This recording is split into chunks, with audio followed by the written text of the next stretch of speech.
Chapter 1, Awakened Dream. Suffice to say, Ms. Midoriya, your son is never going to have an active quirk factor. That statement from the doctor crushed Izuku. His hopes, his dreams, everything. The conversation happening between the doctor and his mother became dull and slurred, merely background noise. Izuku doesn't know how long he was like that, but he somehow ended up back home at the family computer, watching All Might's debut on repeat.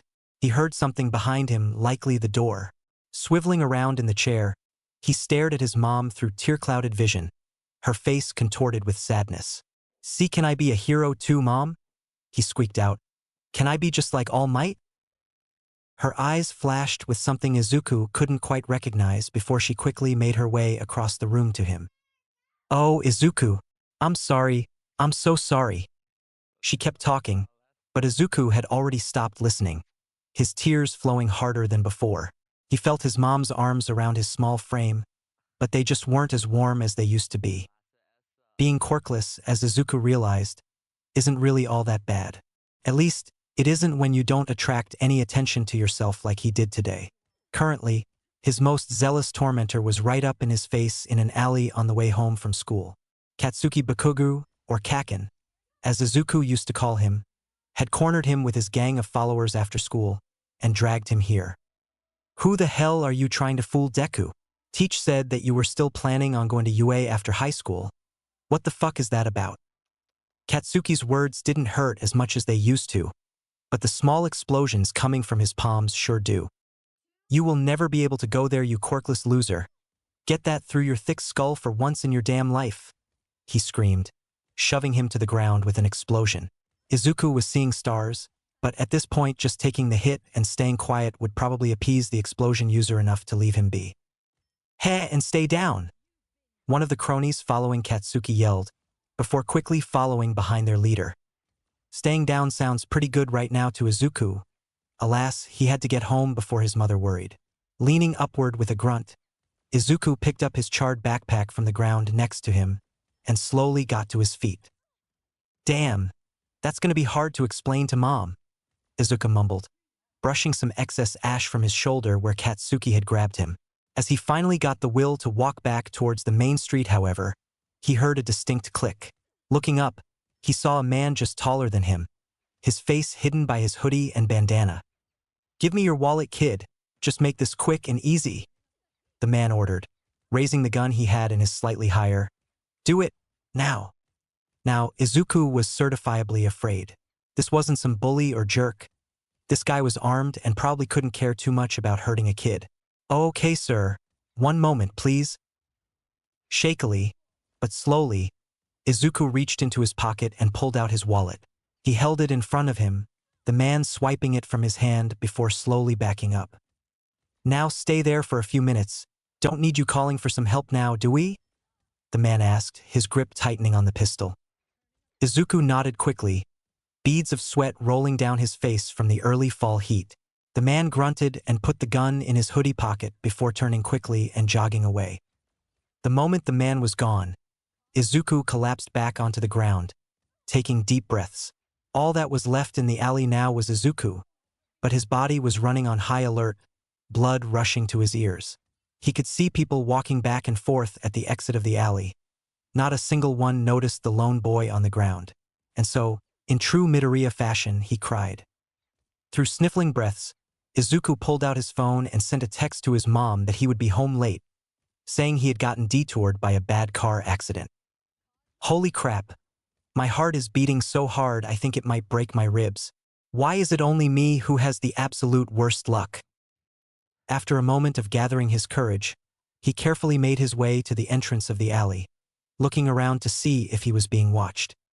The street wasn't all that busy, only a few cars passing every few seconds with moderate amounts of people walking on the sidewalks. The late afternoon sun was already behind a few of the taller buildings housing shops and apartments. The man in the hoodie was nowhere to be found, however, already long gone.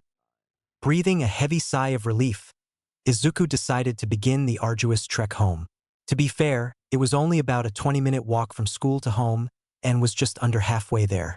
Now that his adrenaline from being mugged at gunpoint wore off, he was beginning to realize just how tired he was.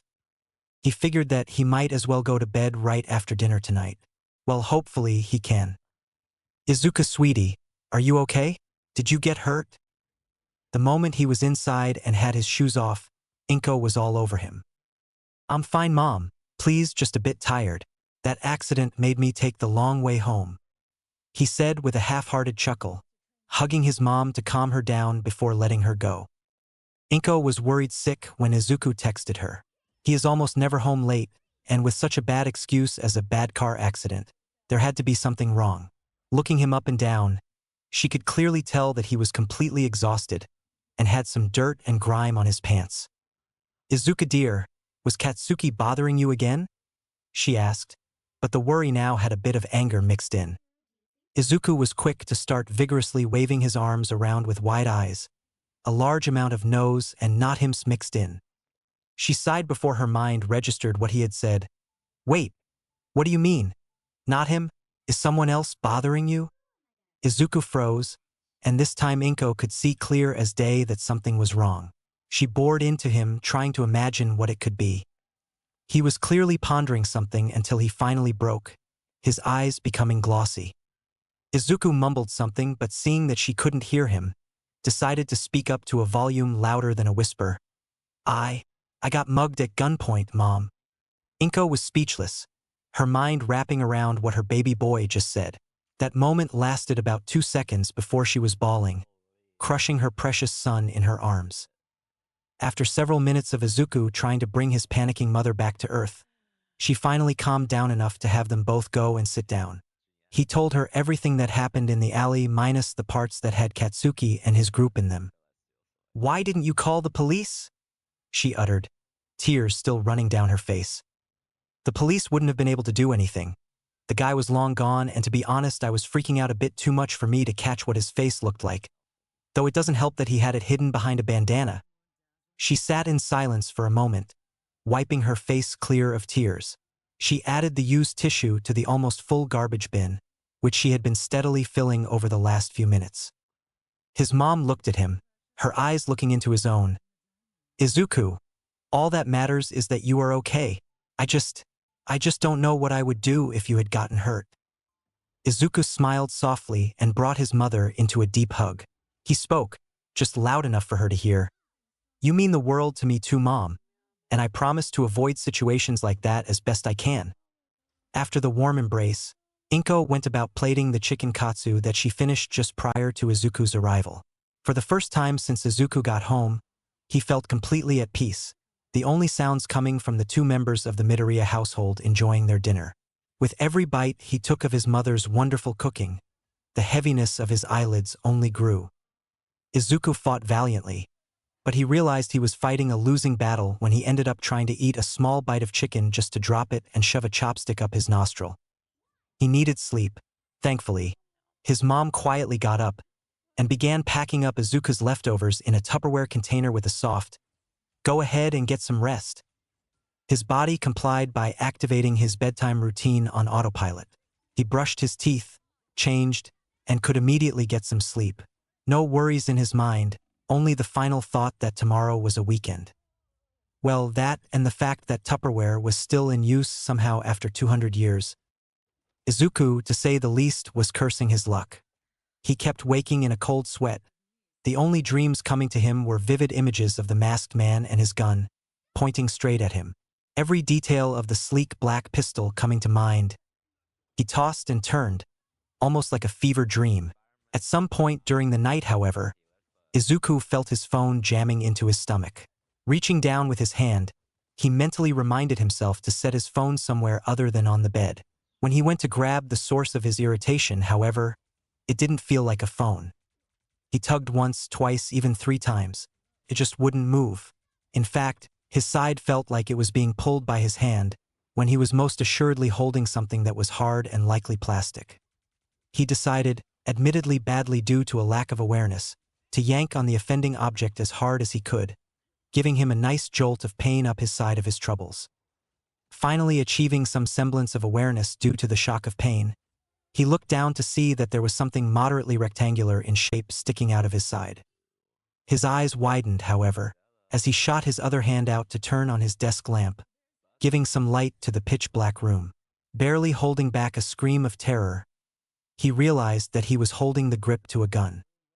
Izuku shot out of bed, trying to fiddle with the foreign object currently protruding from his stomach. His analytical mind suddenly kicked into overdrive, completely ignoring any sleeplessness he was feeling at the moment. The grip looks like it's fused with me buddy Bathauka, might as eventher Rito Beganithand Wididentino. Izuku?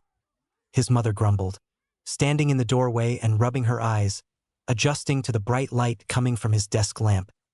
Honey, it's 3 in the morning wadash, she began to ask, but stopped as her eyes grew wider and wider, focusing on the object currently fused with Izuku's side. What is that? The two Midoriyas looked at each other, completely silent and admittedly still processing what in the world was even happening. Izuku breathed in a deep breath before slowly uttering, Mom, don't freak out, but I think this might be my quirk. Blink. Your what? My quirk. It took every ounce of energy Izuku had to be able to rush forward to catch his fainting mother before she collided with the cruel, unforgiving floor. After dropping her off on the bed, Izuku came to the realization that he might have almost shot himself. Unlike his mother, however, there was nobody around that was able to catch him. Chapter 2, One in the Chamber. As far as mornings go, this one was somehow terrible and amazing at the same time. Sure, being awoken by your teary-eyed mother is naturally a bad thing, but the possible manifestation of a quirk had Izuku's inner self practically screaming like the world was ending. Actually, the world ending probably wouldn't be the worst thing that could happen to him. Izuku, are you okay? I fainted and I'm sorry Toha dash. He shot up quickly and hugged his mother, immediately cutting off the Midoriya family's patented muttering technique. Mom, it's alright, I'm okay, you're okay. Well, maybe we are both freaking out but physically we are fine. Inko looked up and down at her son, wiping the remaining tears from her eyes. Her vision, however, focused once again on why this whole mess was happening to begin with. I think we need to pay a visit to the Dr. Izuku dear, because whatever is going on here is not normal. Izuku followed his mother's eyes to where she was looking, and suddenly remembered the foreign object currently jutting out from his abdomen. The polished black grip of some sort of pistol was still there, in the exact same position as he had left it. His mind working overdrive on all the details, cataloging any feelings, sensations, or lack thereof that his brain was processing. Why yeah, that is probably a good idea.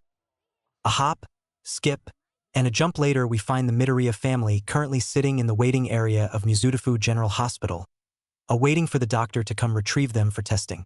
It was quite the difficult process explaining to the receptionist the problem, though once she saw the object on request that Izuku lift up his shirt, she had them sit down as she called for one of the doctors.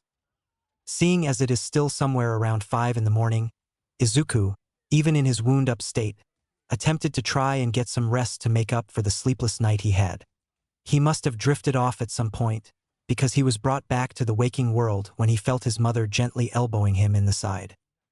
Upon opening his weary eyes, he immediately gained another surge of energy as he saw a bald, darker-skinned man in a doctor's uniform who appeared to be in his late 50s walking towards them. Hello there. My name is Dr. Haruai. You must be the Midoriyas? The man supplied, taking a quick glance at the tablet in his hand.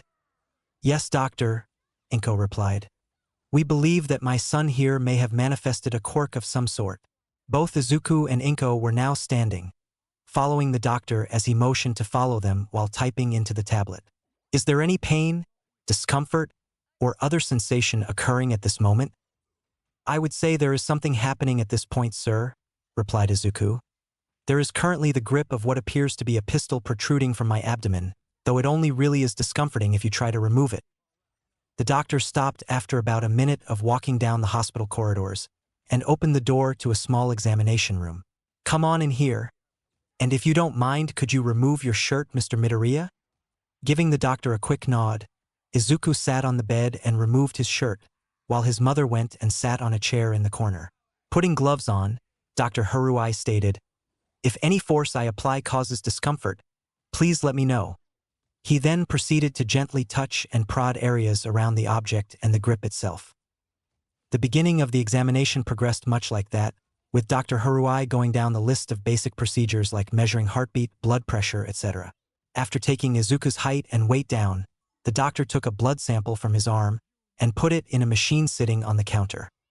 This device here is called a Quirk factor stimulator. It's actually quite new and uses specific electrical impulses to see if the blood's underlying Quirk factor responds or not.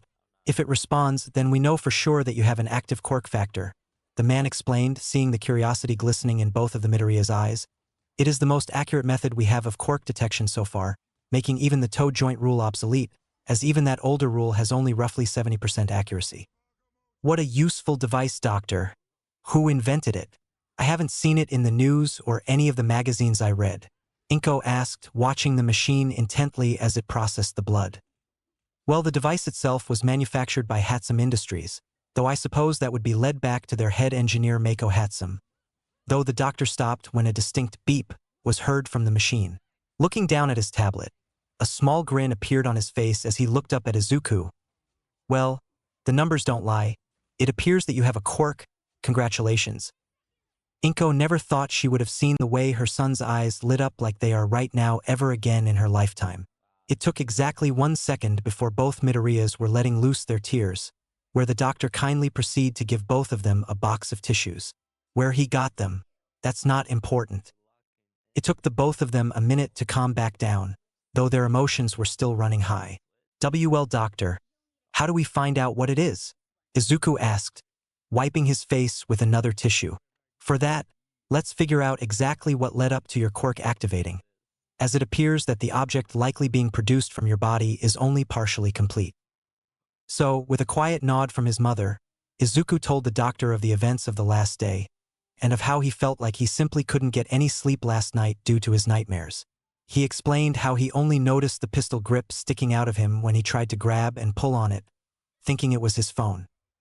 The doctor merely listened attentively, not asking any questions, but taking notes on the tablet. Once Izuku finished, the doctor looked at his tablet for a moment longer, writing some finishing touches before looking back up. Could you try imagining the gun that man held at you, if you are okay with doing so? Izuku nodded and closed his eyes, going back to the dark alley. He imagined the man and then the gun he held, his polished black metal and textured grip. Then, however, he started seeing some details he doesn't think he remembered. He saw the ridges and grooves on the slide and the rifling within the barrel. He could just barely see the 9mm marking engraved in the side of the gun. His eyes shot open, however, when he heard a loud clicking noise come from the tiled floor. Izuku! His mother called out, shooting up quickly from her chair.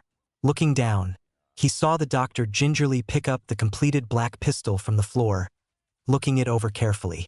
With slow movements, the doctor unloaded the magazine and checked the chamber to ensure there was no bullet loaded, before setting the 2 items down on the counter. The doctor then began looking Izuku over as Inko hovered behind him.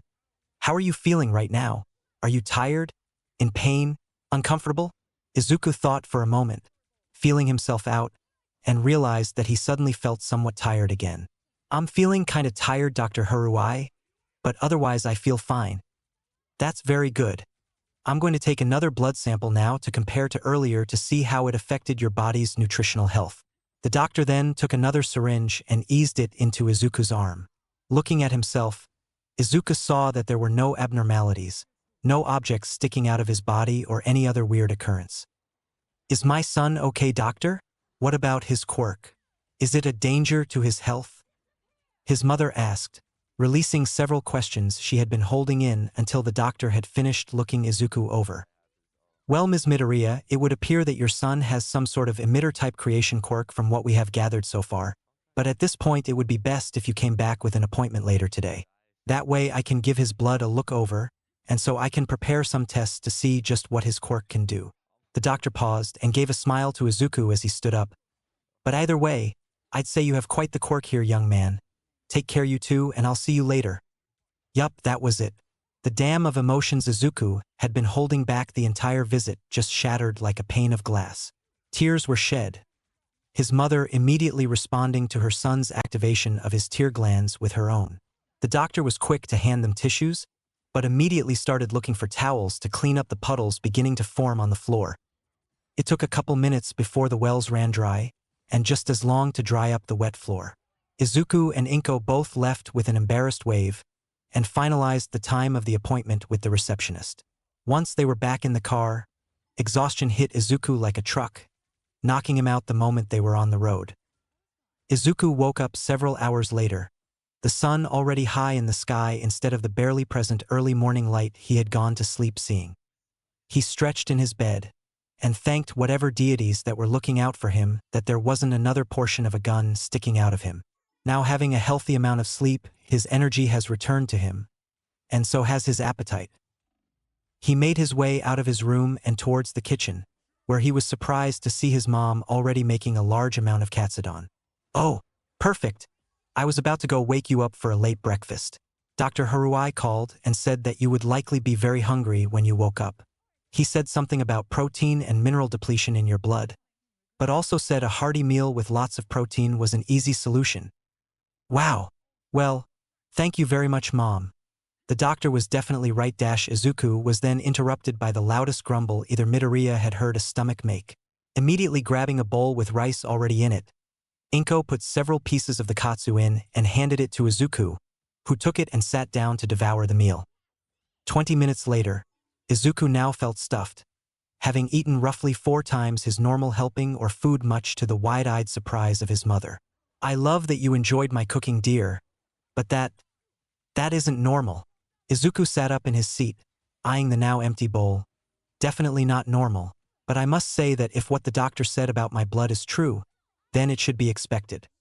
The two cleaned up in content silence, with Izuku helping wash dishes while Inko went about cleaning the countertops. When they were done, they both proceeded to get cleaned up and dressed for the day, as it was already 11 in the morning and the appointment was at 12:30. Entering Mizutofu General once again, Izuku was practically vibrating with energy, scratch that, literally vibrating. This time around, the waiting area was somewhat more full, and there was a different receptionist at the desk. Consulting with the receptionist, they were sent towards the research wing of the hospital that deals with Quirk studies. After a few minutes of maneuvering around the large hospital, as well as asking for directions a few times, they made it to a large room full of different equipment ranging from medical devices to gym weights and even a shooting range. Well, I do suppose gun-type quirks are still fairly common in the grand scheme of things," Izuku mumbled, analyzing the room. "Why, yes, they are, Mr. Midoriya," Dr. Haruai replied, startling both of the Midoriyas as he walked in the room. "The hospital has a few rooms like this to study the vast variety of quirks children are born with, both for their safety and for others." Their eyes glistening in awe, Izuku and Inko started going around the room, looking at the equipment whilst the doctor got some of the medical equipment running. Once they were all settled down, the two sat in chairs offered by the doctor as he stood next to a small television screen. "Well, Mr. Midoriya, now that the lab has done a thorough analysis on the 2 blood samples you provided, we now have a much better handle on the medical effects of your quirk on your body." He paused, pressing a button on a small remote, which pulled up 2 charts showing percentages of different chemicals and minerals. As you can see, the right chart, which comes from the sample taken post-activation of your quirk, possesses marginally smaller amounts of basic minerals, but far lower amounts of metals and sugars, the doctor explained. "The general hypothesis I have is that the creation of the gun itself is what uses up your mineral and metal content within your body, while the sugar depletion is likely because of the subconscious muscle movement that your body performs to eject the object from your body as it is made, which is a common occurrence with similar quirks." Izuku was already processing all of this information, coming up with theories and ideas for potential ways to improve upon his quirk. "However, young man, we are here today to perform some practical tests to see how you can affect the end result of your quirk, if you would be so willing." Izuku was shaken out of his thoughts and replied with a quick, "Of course," in response to the doctor. "Will he be safe doing these tests, doctor?" Inko interjected. "I can't help but worry some about the side effects of his quirk." The doctor gave a small smile and stated, "Ms. Midoriya, I will take the utmost care to ensure that your son is perfectly fine once the tests are finished." Inko pondered for a moment and gave a small nod.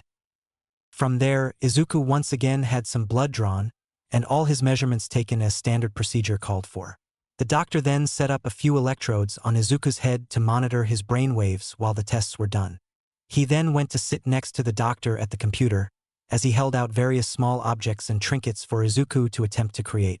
With none of the objects seemingly compatible, the doctor then started taking out some tools and electronics to see if it required more complex items to work. Once again, no luck. The doctor contemplated for a moment, then opened a file on the computer which had a 3D rendered image of various small weapons varying from melee to ranged weapons such as guns and slingshots. Going for few minutes an item, none of the melee weapons seemed to register with his quirk. The first success came as a surprise, as Izuku deeply imagined the simple slingshot portrayed. He could picture every groove in the wood and the texture of the elastic drawstrings, and soon he felt a small, almost tingling feeling in his arm. Opening his eyes, he caught the moment the wooden slingshot and a few perfectly spherical stones fell out of his forearm, making his eyes widen in surprise. From then on, every ranged weapon seemed to work with his quirk, with the more complex weapons like guns taking a minute or two longer than the other simpler weapons. He even discovered that, if he thought about it, he could control which part of his body the objects ejected from. The doctor then let Izuku have a break, giving him a few extremely high-density protein bars that were designed for quirks like his that used up the body's nutrients. The doctor called the two Midoriyas back to the seats they started the appointment in to go over what they had discovered in summary. Clearing his throat and turning on the screen to show various images of Izuku's brain and charts of his body's nutritional levels once again, the doctor began. It is now finalized that Izuku Midoriya is in possession of an emitter-type creation quirk that exclusively creates any ranged weaponry the user imagines. As you can see with the images of Mr. Midoriya's brain, there is only minor activity when he was imagining non-ranged weapons, whereas his brain enters an incredibly active state, indicating his quirk activation when he was tasked to create a ranged weapon.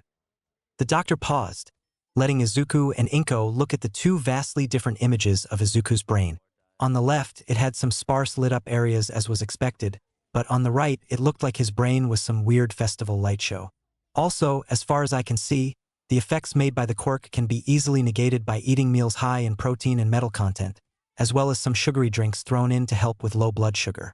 It would also seem that more detailed items take a longer amount of time, with a general time of 1.5 minutes need to create anything of pistol size and complexity.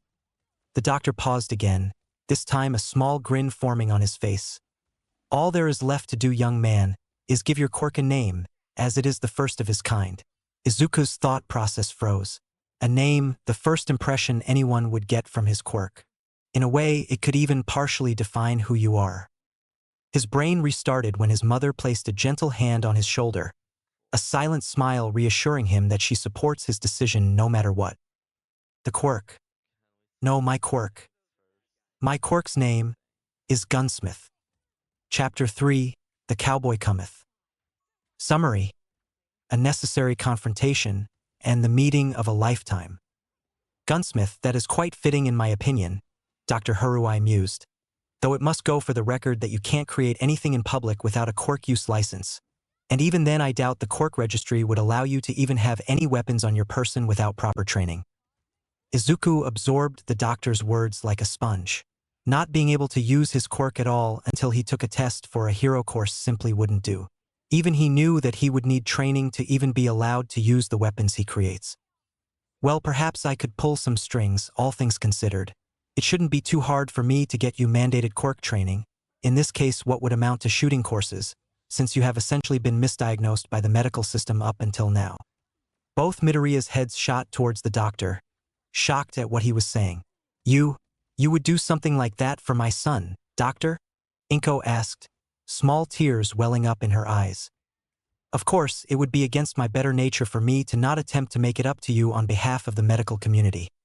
The doctor replied with a smile. And either way, I am intrigued to see what this young man is capable of achieving. I can tell a hero enthusiast when I see one. Once again, the Midoriyas started crying, but out of respect to the patient doctor, they kept it to a short 30 seconds before they managed to gather their composure once again. Inko sniffled one more time, wiping her face down with another tissue. I can't thank you enough, doctor. This means so much to us. Inko stated, looking up towards Izuku. Thank you for helping my son take another step towards his dream. Izuku meekly nodded, holding back another wave of emotions crashing against the proverbial dam. Well, if that's all in order, Then I'll be sure to send you a list of courses that will be covered by the prefecture sometime later tomorrow. The doctor began, standing up from his chair. In other words, I have to get this submitted to the registry and attend to some other appointments I have today. In response, both Izuku and Inko stood up along with the man and gave him handshakes and many thank yous before he left the room. Once again in silent, content contemplation, the Midoriya family made their way home after the several-hour appointment. Izuku and Inko had the leftover katsudon and prepared for the next day. Oh crap, Katsuki has no clue I have a quirk? Izuku mumbled in shock, nearly dropping one of his infamous hero notebooks. This is going to be a nightmare to explain without setting him off. With a sigh, Izuku decided this was a tomorrow problem and preparing to go to sleep. Inko was sitting at the computer as Izuku finished getting ready for school. Currently, she was looking at the list of approved training courses that her son could take. The majority of them were great options, ranging from ex-military instructors to retired policemen. However, she paused near the bottom of the list at one specific course. A playful smile formed on her face as she replied to Dr. Haruai about which course she approved of. There wasn't any doubt in her mind that this would be the one Izuku would have chosen in a heartbeat, so why not keep it a surprise? She had finished sending the email right as she heard, "Mom, I'm heading out." Come from the front of the home. She quickly made her way to give her baby boy a quick hug before sending him out so as to not be late. Izuku was a bundle of nerves as he arrived at Aldra High School. Even though he was only a couple weeks into his first year, Katsuki had already made his life a living hell. Being quirkless wasn't all that rare. 2 in 10 people lacked a quirk, but the majority of those who were quirkless are of the older generation. Only 1 in 30 teens his age lacked a quirk, however. He could proudly say he no longer is the minority in that demographic. The downside is that only a total of roughly 3 people in the world knew that at this point. Thinking, he realized that the only way to end this here and now would be to show the class that he was no longer quirkless. He began walking to class faster, winding through the still populated hallways of the school until he made it to his class with roughly 10 minutes till the bell. Luckily, Katsuki and his goons weren't in class yet, so he still had a few minutes of peace before the big reveal. As usual, he got the occasional look of disgust or contempt from the class, and as usual, he generally couldn't be brought to give a damn. The look stopped bothering him a long time ago. The only thing that could still get under his skin was the occasional comment or physical confrontation in Katsuki's case. He looked up right as the explosive devil himself stomped into the room, sending a sharp glare at Izuku before he sat at his front desk. Not a minute later, and the bell rang, the class now filled with the remaining students. "Good morning, class," the teacher said as he came in, receiving a unison response. Sensei, I'd like to say something to the class before we begin," Izuku said, his voice slightly shaky. Looking to him, the man gave a sigh and a quiet, "Make it quick," as he pulled some papers out of his desk. Murmurs spread across the class as Izuku walked to the front, with several people giving him deadly glares, silently asking why the mouse dared to speak in front of the hawks. Taking a deep breath, Izuku stated, "Well, to put it simply, I am no longer quirkless." "Bullshit," Katsuki practically roared, standing from his desk. "You're just saying that thinking we'll believe you have some stupid fucking quirk that doesn't even exist." The class, now in a furious uproar, took a moment for the teacher to get to shut up. "Midoriya, now isn't the time for jokes. Go sit down." The teacher seethed, giving Izuku menacing look for getting the class riled up. "Sir, I'm not joking, and I'll prove it right now," Izuku replied calmly, rolling up his right sleeve to expose his forearm. Izuku closed his eyes, imagining the simple wooden slingshot that he made at the hospital. The class went dead silent as they watched a piece of wood, followed by the rubber cords and the leather sling itself get pushed out of Izuku's arm, with a dull light emanating from where it was connected to his skin. Izuku's eyes finally opened as he grabbed the object with his other hand as it finally separated from his arm. Izuku was deadly calm as he set the slingshot in the garbage, turned, and walked back to his seat in the back of the class. "Okay. Thank you, Midoriya, for the demonstration, though no using that in school, please," the teacher said shakily, processing that the boy was not in fact lying. "Class, please begin opening the textbook to page 57. Izuku could tell a storm was brewing as news of his quirk spread around the school like wildfire. The resident quirkless freak was no longer at the bottom of the food chain. The day passed in an uncomfortable silence for every class, and even lunch. Nobody even spoke to Izuku, but they were still looking at him. The stares were different this time, some curious, others doubtful. But a few had something Izuku hadn't expected. Fear. There were those who spotted him, and from their body language almost seemed to tense up, expecting some sort of confrontation Izuku had no intention of giving. As he left the school to head home, he heard the door to the school slam open, getting his attention. At the top of the several steps to the door, Katsuki was looking down toward him, his glare unflinching, but there was something different this time. "Your quirk, what's its name?" he practically ordered, not making any movement. Izuku stared back, determination building in his gut. "My quirk is called Gunsmith," incredibly self-explanatory. They stared at each other. Tension as thick as smog filled the air. Katsuki huffed before stalking down the steps and past Izuku, who was now bewildered at the display of self-restraint. He paused for a moment, turning his head slightly at Izuku. "Remember, nerd, I will always be better than you." Another pause. "And your stupid fucking quirk?" Izuku was practically frozen as Katsuki walked away, the fog on his brain going with him. He turned around and watched his tormentor walk out of sight as he processed what just happened. "What the fuck?" he whispered, unable to comprehend that blasty boom boom man himself just said a few moderately calm words before leaving of his own accord. Just as she had started making dinner, she heard the front door open, signaling that Izuku was home. She poked her head out into the hallway with a smile, and saw that Izuku was clearly in the midst of one of his signature thinking sessions. His eyebrows were scrunched together, his hand touching his chin as he mumbled too quietly for her to hear. "Welcome home, dear. I just got dinner started," she said, pulling him out of his thoughts. "Oh, thanks, Mom. I'll get all cleaned up," he replied, returning a smile of his own before making his way to his room. She returned to the stove, watching the food cook with her keen eyes. A few minutes later, Izuku came into the living room and flopped onto the couch, now in more comfortable clothes than his school uniform. "Smells like pork, Mom. What are you making?" he asked, turning on the television to the news. "Right on the dot, Izuku. Pork chops will be ready in a couple of minutes." For the next few minutes, the only noise was the droning of the newscaster and the sizzling of meat in the kitchen. And there was something else in that silence that Inko couldn't quite place. It was a feeling she hadn't felt in a long time, not since before Izuku was falsely diagnosed quirkless.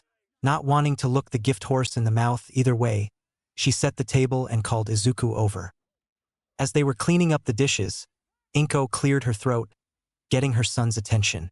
"Izuku, remember what the doctor said about getting you signed up for a firearm training course?" she asked, her son's eyes flashing with remembrance. "Yeah, did you get a list from him? I was itching to look it over," he exclaimed, practically bouncing in the way she had only seen him do when there was a hero fighting on the news. "Well, sweetie, you have already been signed up for one I just knew you would want, and the first session is tomorrow," she replied happily, not wanting to give too much away. "Wow, I'll have to get some rest then," he stated, turning around to finish the dishes with renewed fervor, once again entering a state of deep thinking. Inko just sighed with a smile as she wiped down the counters. The moment Izuku was done, he left into his room saying something about finishing homework with a small wave. Inko just smiled and went into the office to take care of a few emails from work.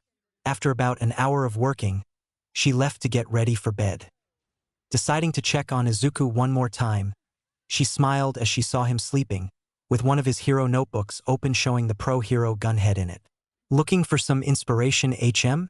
I hope you like my surprise," Inko whispered to herself, heading to bed and shutting off the lights.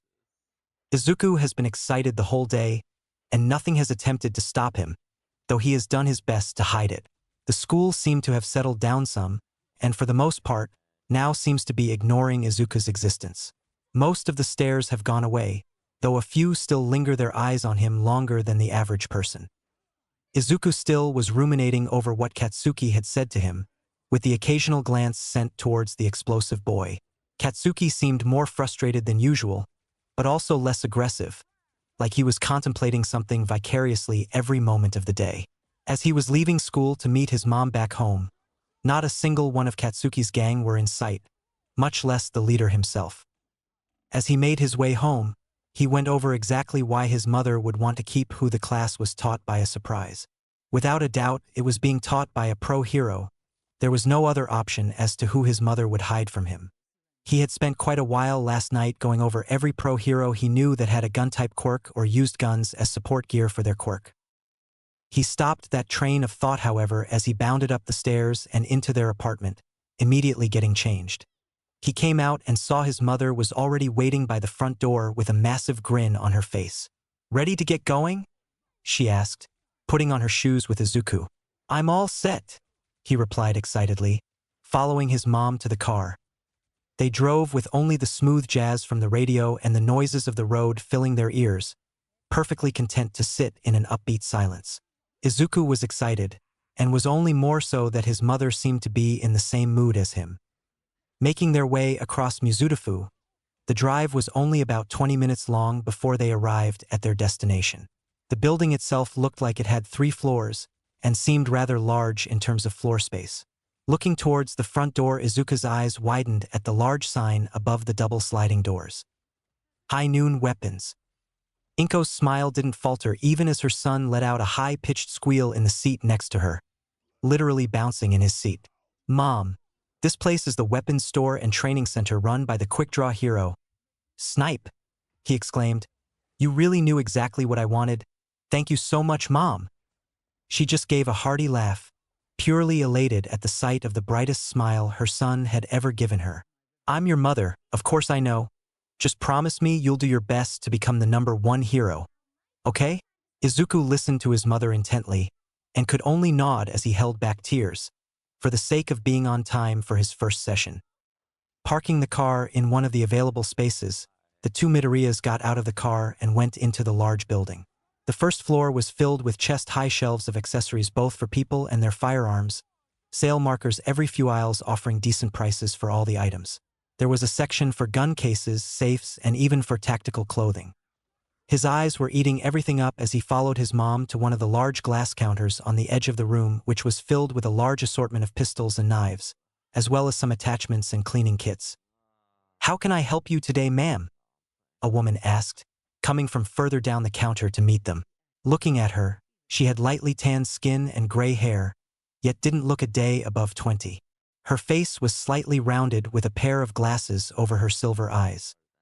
"Well, we are looking for where the firearms training is. My son here is going to be starting today." The woman looked slightly surprised, looking at Izuku for a moment. He could understand the skepticism. He was a fairly skinny 15-year-old high school student.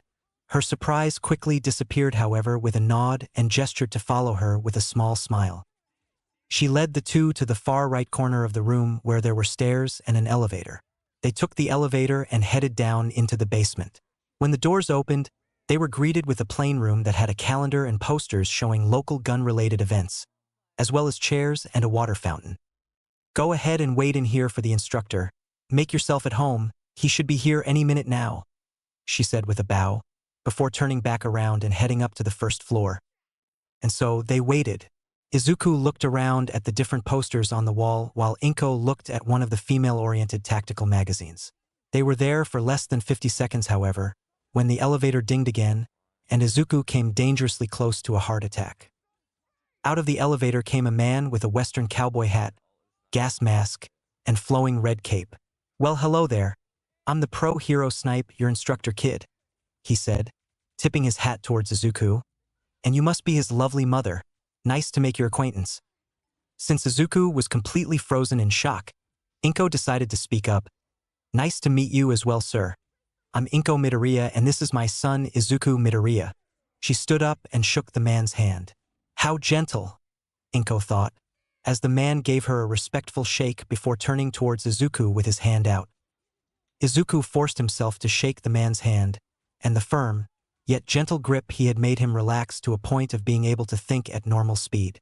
This wasn't the time to be a hero nerd, now was the time to focus. "Nice to meet you, sir," Izuku stated with a slight crack in his voice, which brought out a chuckle from the pro hero. Nice to meet you too, kid, he said, taking a step back. Well, as I said a moment ago, I'll be the instructor for your son, Mrs. Midoriya. From what the schedule says, the sessions will be every weekday for 2 hours a day. During these sessions, I'll be teaching him proper gun safety, how to maintain firearms, proper gun law, and of course, how to shoot different kinds of guns. Izuku and Inko both listened intently, with Izuku internally cheering that he gets to be taught by a pro hero for 10 hours a week. Though, one question immediately popped into Izuku's mind. Will it be just me during these sessions? Both of the Midoriyas looked at Snipe as he put a finger up to his chin and replied, Well, I'd hope you'd let me tag along since you need supervision, if you don't mind? He asked, with both of the Midoriyas contemplating for a moment before trying very hard to not laugh. Snipe laughed along with them, the remaining tension or nervousness gone completely from all parties. Once everyone settled down, he looked at Inko and said, Sadly, you will have to come get him from either here or upstairs when the sessions are over, as I can't technically bring you into the range. Inko smiled, seeing as even though this was a professional rule, that the man was legitimately apologetic. It's quite all right, Mr. Snipe. I'm sure I can occupy myself just fine, she said, turning to look at Izuku. Stay on your best behavior, dear. I'll be upstairs when you are all done. Bye, Mom, Izuku said, waving his mother goodbye along with the pro hero in front of him. Deciding now was assuredly not the time to be gushing over the pro hero in front of him. Izuku took a deep breath to calm himself down. Snipe took a good look at the kid now that his, admittedly sweet mother was gone. He looked to be healthy, but with very little muscle mass, likely the result of a high metabolism. From what he was given on the boy, his newly discovered quirk allowed him to create projectile weapons from his body's nutrients. Quite amazing and potentially dangerous as any good quirk is. I'm going to cut straight to the chase, kid. I'm here to make sure you can use your quirk to its fullest extent in a way that ensures the safety of yourself and others around you, he stated, quickly grabbing the attention of the freckled boy. Though for now, we can start by going over basic gun law and firearm safety procedures. Does that sound good? Izuku took in his words for another moment, before replying, Yes, sensei, enthusiastically, his face now looking fiercely determined. So, Snipe led his student into the door on the left of the room, which opened into a small classroom filled with about 20 desks and some work tables on the edges of the room. We will begin every session in here, kid, and the bathrooms, if you need them, are through the other door in the waiting room, he stated, taking a spot standing at the front of the room while Izuku sat in the desk directly in front of him. Snipe began writing some of Japan's gun laws on the board, when he heard a furious scratching noise behind him. As he finished, he turned around and saw that Izuku had pulled a notebook and pencil from God knows where, and had already written down every single law on the board, as well as what appears to be how they apply to his quirk. Well, I'll be damned, kid. Seems like we will be able to finish the boring stuff quick, Snipe remarked, causing Izuku to pause and look up at him. Nobody told me you were a fast learner. Let's pick up the pace a bit then, try to keep up. And so, for the next half hour, Snipe talked Izuku through almost every law that could apply to weapons in Japan, as well as how they apply to him and to others. He was genuinely impressed as the kid was taking detailed notes almost as fast as he could speak. By the time he reached the end of the important laws, the kid had filled almost half the notebook, 2/3 of which was Izuku's own commentary to what Snipe was teaching. I think I have a good understanding, sensei, though it wouldn't hurt for me to go over all of this a few more times for safe measure. He jumped when Snipe just laughed and gave Izuku a light pat on the head. You know, kid, I've never had anyone say that they wanted to go over national law as readily as you have, he said, smiling beneath his mask. How about this? I'll hold these beginning of session lessons for the rest of this week, and if you pass a quiz next Monday, we can only have refreshers on the law once a week. Izuku pondered for a moment, before giving a curt nod in response. Snipe was beginning to really like this kid, but now it was time to see what he was really made of. Beginning to head for the second door, opposite to the one the two entered from, Snipe stated, All right, that's enough politics for today. Let's see how well you do with your first time handling a firearm. Yes, Snipe-sensei, Izuku replied, quickly putting his notebook away in a small backpack he had and jogged after Snipe, who was already headed through the door. Beyond the classroom was an enormous shooting range to the right, with a large wall of locked-away weapons opposite to it. "Welcome to the range, kid. Go ahead and stand at one of the booths to the right there and put on one of the headsets that should be there," Snipe said, walking over to one of the gun lockers. Izuku obeyed and went to the one right next to where he was standing. The booth itself was fairly spacious, with enough room to fit 3 of him comfortably. On the wall were several protective headsets of different sizes. Izuku experimented until he found one that fit him best. Turning around, he saw Snipe walking over with a small black handgun and a few magazines on a cart. Snipe walked up to the booth and held up the handgun, stating, "This here is a Smith & Wesson brand M&P shield. Its fairly small bit gives a decent amount of recoil as it fires .45 ACP rounds." Izuku ate it all up, closely examining the gun Snipe was holding. "Now, remember the rules I went over in the classroom. Check to see if it's loaded the moment it is handed to you. Ensure the safety is on. Keep your finger off the trigger, and keep it pointed towards the ground or the target." Izuku repeated all of the steps under his breath as he carefully went over the pistol now in his hands. Snipe watched him carefully, noting how the boy completed the basic steps with almost robotic efficiency despite this likely being his first time handling a gun. "Alright kiddo, now I want you to take a magazine here and load the gun, and take aim at the target downrange currently, which is about 20 feet away," Snipe said as he went to stand on Izuku's left. He watched as the boy spread his legs to be shoulder-width apart, with his left leg slightly in front of his right. He then brought up the gun in front of him with his arms ever so slightly bent, leaning his torso forward and bending his knees. Honestly, this was a picture-perfect stance, just like the one Snipe showed pictures of in the classroom. "Nice placement of the feet, though lean back a tad, you don't want to be hunched over," Snipe commented, with Izuku immediately making corrections to his positioning. "Good. Now take steady breaths and empty the magazine, with 2 seconds in between each shot." Izuku focused his vision and kept both his eyes open like Snipe said, as one eye closed should only be done when aiming down a scope. He let the shots out slowly, the first hitting just beneath the left shoulder of the body on the target, and the last 5 all hitting within the red center mass. Snipe gave a low whistle as the kid immediately corrected and adjusted to the firearm after the first shot, keeping the majority of his bullets spread compact and accurate. Snipe pressed a button on the wall next to him, and the paper target came forward to where the 2 were standing. He gave a low whistle as he examined the boy's handiwork. "You sure you have never shot a gun before, kid? This here is amazing for a beginner, even if that is a more tame gun you have there." Izuku blushed at the praise given by the pro hero, as he replied with a shaky, "No, I haven't, sensei." He shrunk slightly under the scrutinizing gaze given by Snipe through his mask, but did not falter. Snipe sighed and ruffled Izuku's hair. "You're just full of surprises, kid. It's just amazing how talented you are." At that point, Izuku began letting a few small tears slip down his face, as he couldn't handle the genuine praise a pro hero was giving him. Thank you so much, sensei. It means a lot to me." Izuku sniffled, setting the gun down before rubbing his face. Snipe began to fidget uncomfortably, as he didn't exactly know what to do in this situation.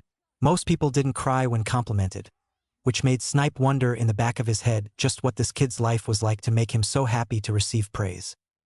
So, he carefully gave the boy a hug, which caused Izuku to jump a bit, but lean in acceptingly. Snipe just couldn't shake the feeling that this kid was really growing on him. Plus, it couldn't hurt that his mother was cute. Shaking his thoughts away, Snipe separated from a now embarrassed Izuku before suggesting, "How about you shoot on this for a little while I get a few more smaller handguns out for you to get a feel of?" He smiled under his mask as Izuku's determination returned to his face, the emotions that spilled from the boy already a distant memory. "Yes, sensei." Chapter 4. Determination. Hank Saikaku considered himself quite the fast learner, and that skill had only evolved when he became the pro hero Snipe. He had to be able to make millisecond decisions on how to alter projectile trajectories when fighting villains, lest any of his bullets hit a major artery or worse, kill the target right then and there. Being a hero whose quirk revolved around firearms of any kind is a very dangerous endeavor. More than once he had seen pro heroes like him have their licenses revoked, or even face prison time because of a slip-up against a villain. Luckily for him, his quirk, trajectory, allows him to alter the directions his bullets fly to an extreme degree. This allows him to account for variables out of his control, like a sudden movement from a villain, or even having his own body jostled, destabilizing his aim. In a way, his quirk is both an enhancement to his fighting ability and a handicap that prevents him from making fatal errors. So he was fairly surprised yesterday when he received a notice from the government's Quirk Registry Division that a teenager was entered into his training program.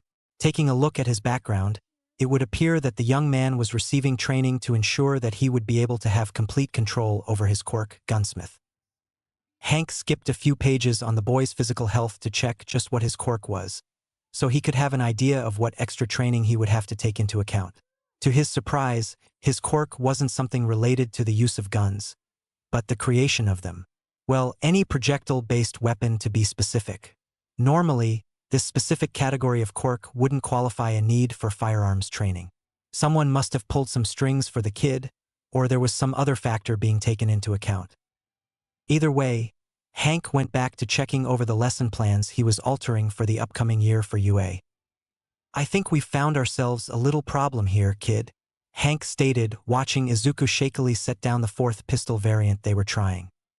When Izuku had finished firing a few magazines of AM 1911 model pistol, they decided to switch to a fourth, slightly more heavy-duty Colt revolver.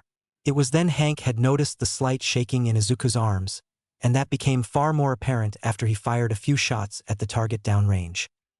The kid's stance had become less steady, and the shaking in his arms made his firing spread go wider and wider, until it wasn't hitting the target outright. It seems that he just wasn't physically strong enough to be handling that much recoil. "I'm sorry, Snipe-sensei, but I don't think I can continue shooting for now," Izuku stated meekly, rubbing his forearms. Hank gave a little laugh and patted Izuku's back lightly, making the boy jump a tad. "It's all right, kiddo. Why don't we head back to the classroom and take a breather?" Izuku replied with a curt nod and began walking back to the room they began in. Hank rolled the cart of weapons he had prepared back to the lockers in the back and made sure they were safely stored before heading to the classroom himself. Thinking back on the last hour they had been together, he realized that whatever his expectations of Izuku had been before they met were completely shattered. The kid was a good listener and picked up on information quickly. Some of the students at UA would definitely do good to be more like him. What caught Hank the most off guard, however, was the genuine kindness and respect Izuku gave him. Most teenagers are quite strong-willed and generally a bit untamed in his opinion. His new student was a complete outlier, and while Hank believed that it had partly to do with his sweet mother, he sensed a connection here to the way he responded to the praise Hank gave him when he first started shooting. Coming back to the present, he entered the classroom and saw Izuku writing once again on a notebook that seemed to appear out of thin air. "All right, Izuku. What do you think needs to be improved upon after that first session of target practice?" Hank asked, pulling up a chair to be in front of the desk Izuku was sitting in. "Well, the main problem I have is that I need to become stronger so I can handle shooting for a longer period of time, and so that I can handle more recoil," he stated, setting down his pencil and looking up towards Hank. "Right on the mark, kid. What you clearly need is more physical conditioning. As from what I can see, your mind is well taken care of," Hank began, watching Izuku quickly begin transcribing his small lecture. "You have a solid grasp on proper technique and methods to shooting, but from what I can see, you don't have very much muscle on that frame of yours. It looks like we are going to have to set you up with a workout regimen for when you aren't training with me." Izuku looked up from his writing, his head slightly tilted in thought. "I'm willing to do whatever it takes, sensei," he replied, a large grin forming on his face. "That's good to hear," Hank stated, a grin of his own forming under his mask. "I should have that all ready for you tomorrow. Since it's probably best that we don't shoot anymore for today, let's talk about this quirk of yours." At that, Izuku appeared to be immediately reinvigorated, his posture straightening in his seat. "Well, assuming you don't know, my quirk is called Gunsmith," he began, "and it allows me to create any projectile weapon along with ammunition for said weapon, using up protein and nutrients within my body." Hank listened intently as Izuku described the physical toll his quirk has.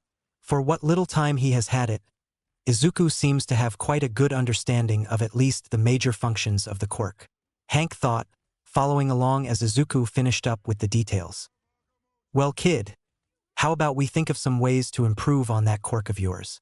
That is, of course, if you are planning on being a hero. Hank stated, leaning forward towards Izuku. Oh, of course. That is the main reason I wanted to do all of this.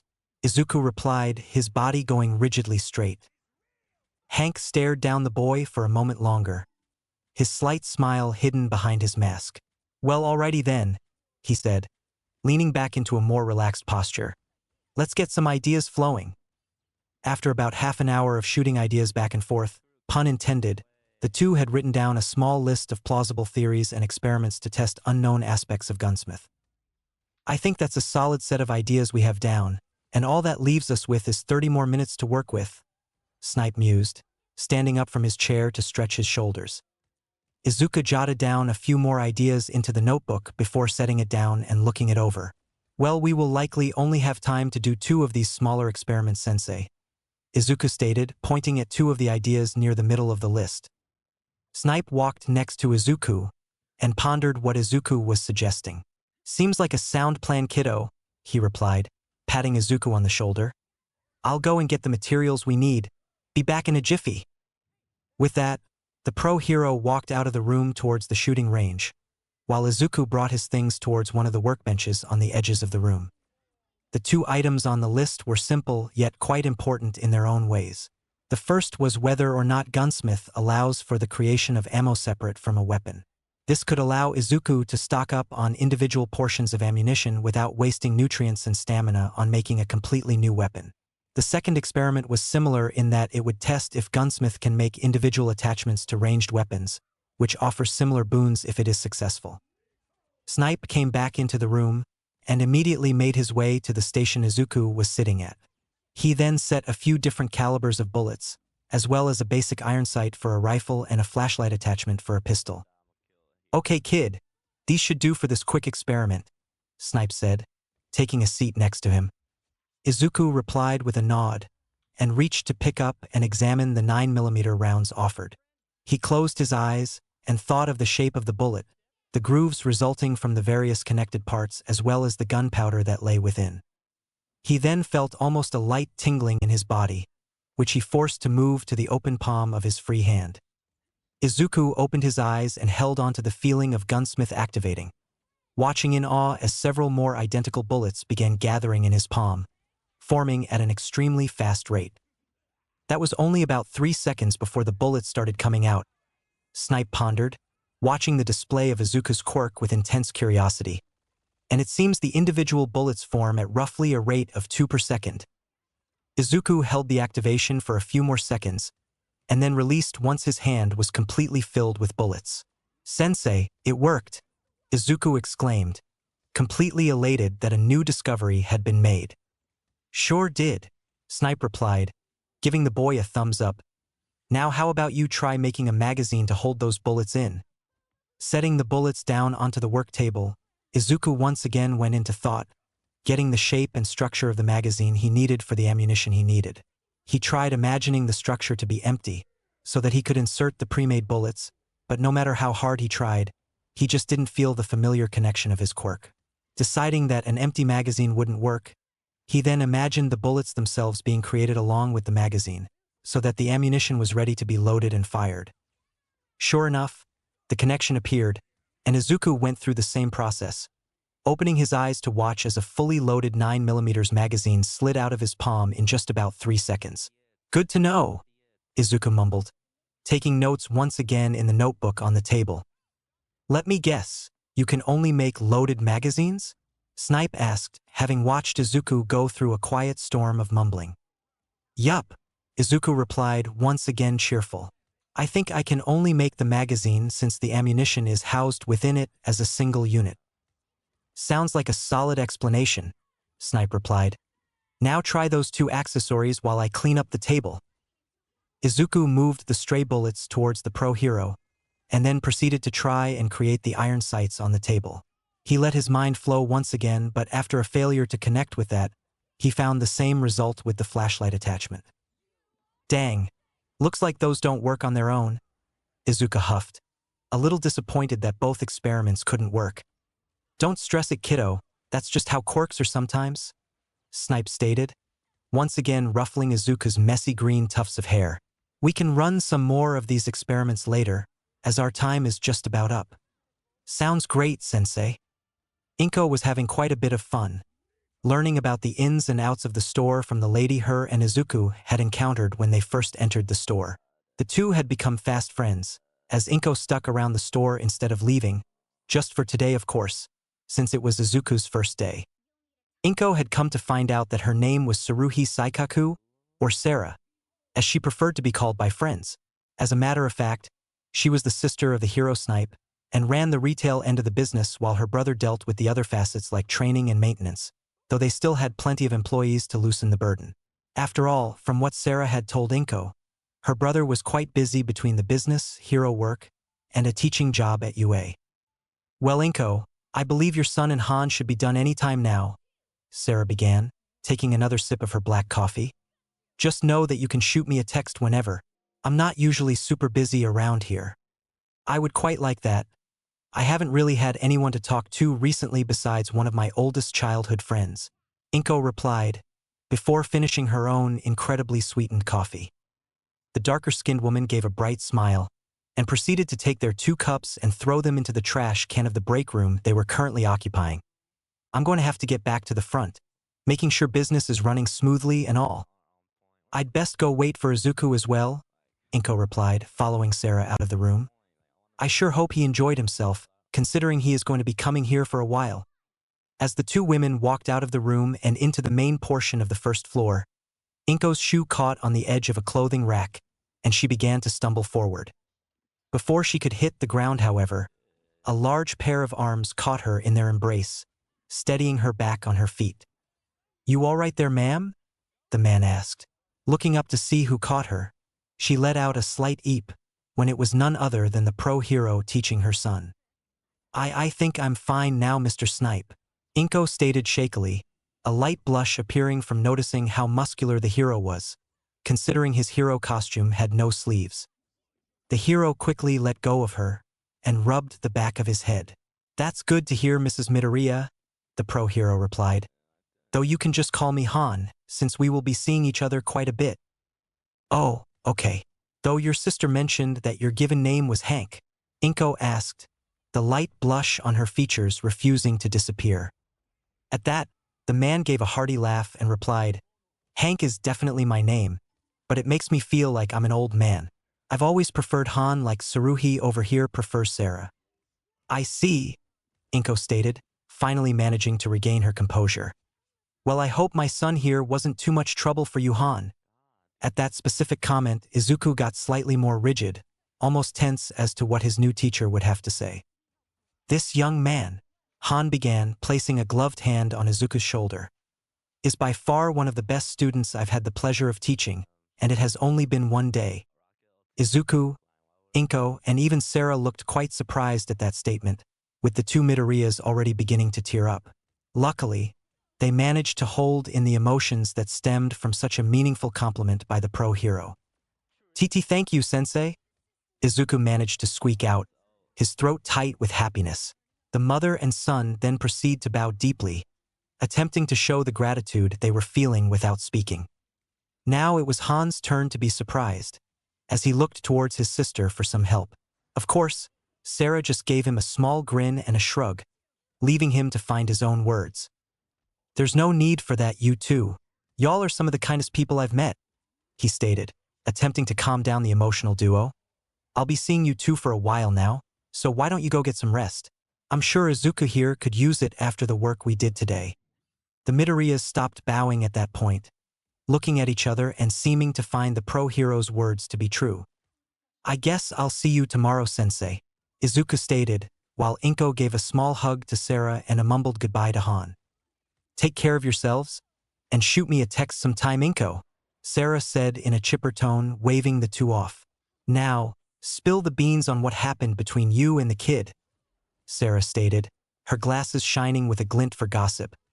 At that, Han gulped, the mask he was wearing doing little to hide the fear he had for his sister's cravings for juicy information. "I've got to take care of some paperwork for UA. You know, with the midterms coming and all," he exclaimed, before darting out the door as well to head home. I know where you live, Sarah yelled, making a small attempt to try and stop him from escaping. Also, midterms are months away, you liar.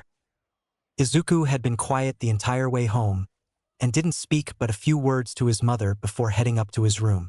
Luckily, his mom was understanding in that sometimes he just preferred it to be quiet when he was deep in thought or just decompressing after a long day.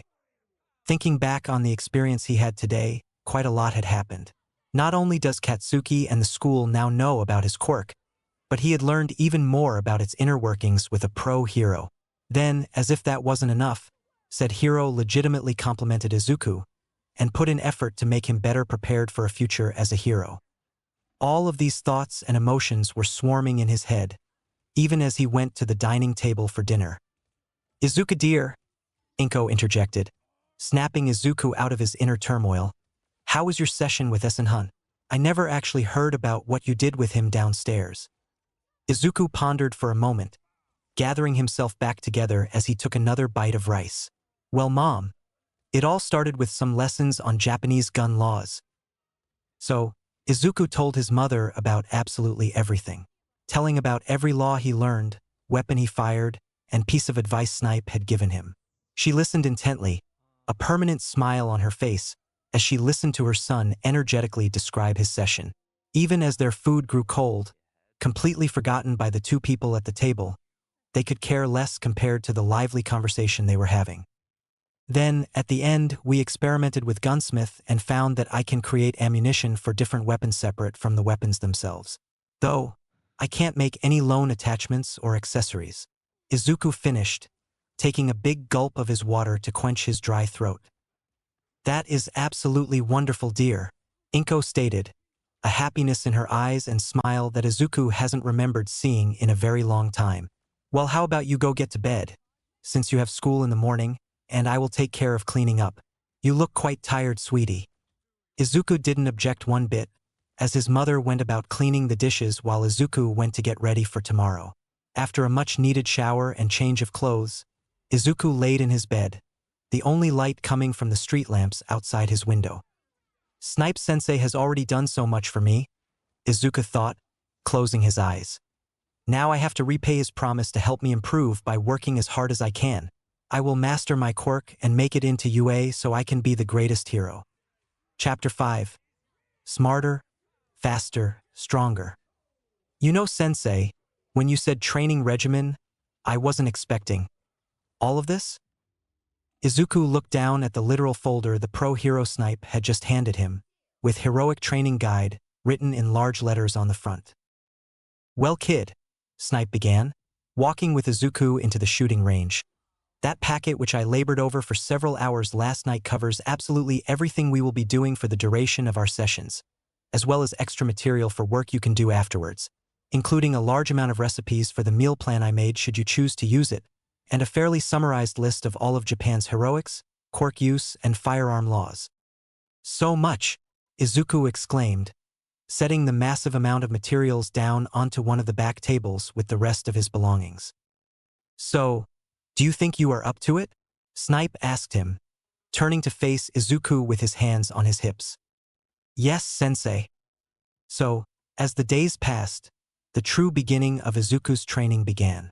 He would start off the day with a set of morning stretches to work on his flexibility, before eating a large and healthy breakfast, courtesy of Inko.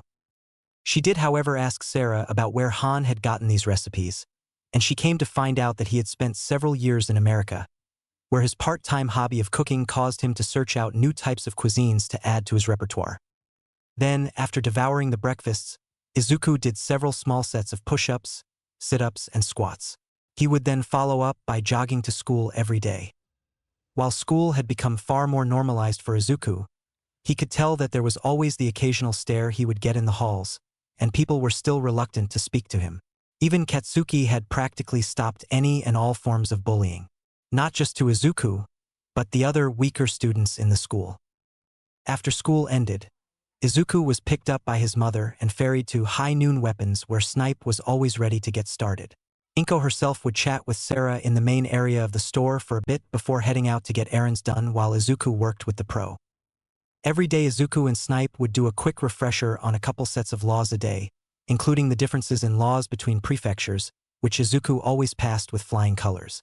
Following that, the duo moved into the range to continue working with different handguns of varying calibers.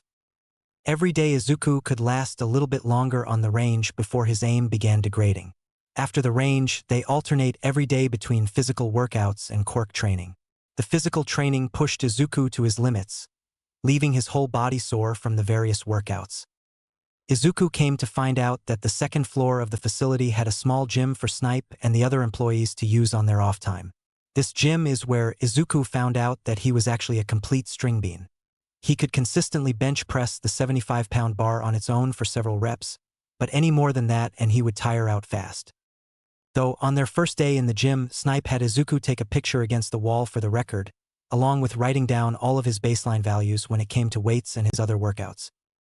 On the quirk training days, however, Izuku wore himself thin, making various firearms and ammunition as efficiently as possible.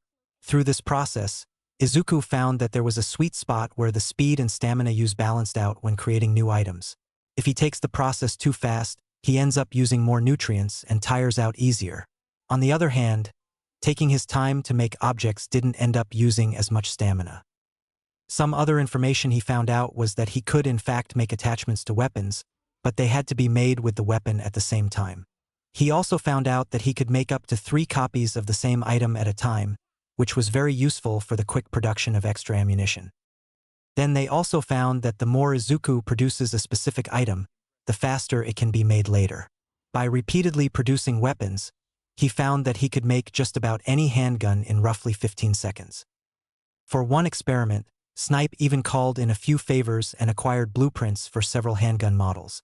Much to Izuku's excitement, once he had looked over the blueprints themselves, his production time of those specific handguns decreased by over half, allowing him to generate them in about 6 seconds. It would seem that a deeper understanding of an item leads to faster production time. After these sessions, as expected, Izuku was completely wiped. The first few days he had to practically drag himself to the car, much to Snipe's amusement. Inko of course fretted over her baby boy, though Sarah did a stellar job of calming down her motherly instincts to a point where she isn't smothering her own son. Returning home, Inko once again makes Izuku a hearty meal to replenish lost nutrients because of both working out and gunsmith's drawbacks. At this point, however, Izuku once again has to go through another round of home workout before a long period of stretching the damaged muscles. All of this leaves him with approximately 2 hours of free time to do homework and his daily routine of watching the hero news. Over his career of teaching others, Han has never had such a dedicated student as Izuku Midoriya. He has taught law enforcement, military, and even other pro-heroes the intricacies of firearms. Just a few years ago, he even was invited by a certain hyper-intelligent bear rodent to teach at UA. The only problem with UA students, however, is that they simply don't take firearms and the laws around them seriously enough. He's had to drop nearly 2/3 of his firearms elective students every year because he was stopping them from making a mistake they could never come back from. He refused to let their careers as heroes be ruined because they disregard the severity of punishment that a single slip-up can cause when it comes to gun usage. He must admit that while he has apprehensions about one of his fellow teachers' tendencies to expel students, Han can't help but relate to the sentiments behind them in his own way. With Izuku, however, he has never felt more assured about a student in his whole life. Over the many weeks, he has watched Izuku grow as both a person and a future hero. Yes, hero, there isn't a single doubt in his mind that Izuku will make it to his dream career. They had originally started with handguns, but over the first month, Izuku had reached a level of mastery that could be compared to specialized law enforcement and other pro-heroes, if not better. So Han decided to change it up. Izuku sure was surprised when instead of a handgun, he was given a pump-action shotgun. As one of the most common firearm types in the world, it was only natural that this was the next step. Sure, he had a laugh when the boy nearly fell on his ass the first time, but immediately got to work improving him in every way possible. With a short series of pointers and warnings, the difference was astounding. Sure, he only lasted for about 20 minutes with shotguns, but it was his first time working with that style of weapon. He would improvise, adapt, and overcome. The second month went by, and Izuku had become familiarized with pump action, lever action, and semi-automatic shotguns, much the same as he had with the handguns. That wasn't to say that they didn't work on handguns anymore, as Han was sure to keep his skills honed with both categories of firearms. He also taught Izuku all about ammunition variants, and even got him to train quite a bit with non-lethal ammo types like beanbag and rubber shells. Izuku had also developed gunsmith even more, with him being able to consistently produce the shotguns he was being trained to use in an average time of 15 seconds, and that was without analyzing a blueprint of the weapon. With pistols, for example, any weapon he had studied thoroughly and made endless times at this point, he could produce in 2 seconds flat.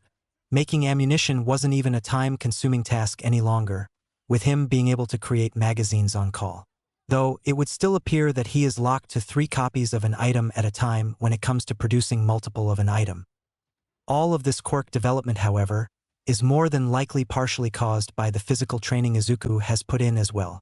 It wasn't entirely obvious at a passing glance, but Izuku was making some serious improvement in his physique.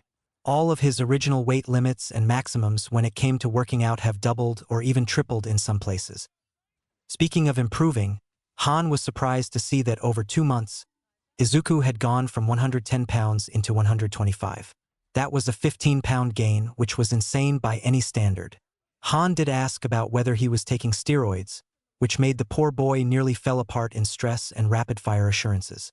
In the end, the two had chalked it up to his quirk giving him a rapid metabolism, thus speeding up the process. An email to his doctor also affirmed that this was the most likely case. Currently, however, it was the first Monday of November, and the last month the pro hero had with Izuku.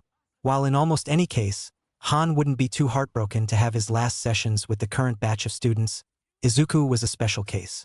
Actually, he had ended up getting less sleep than normal last night because of this very situation.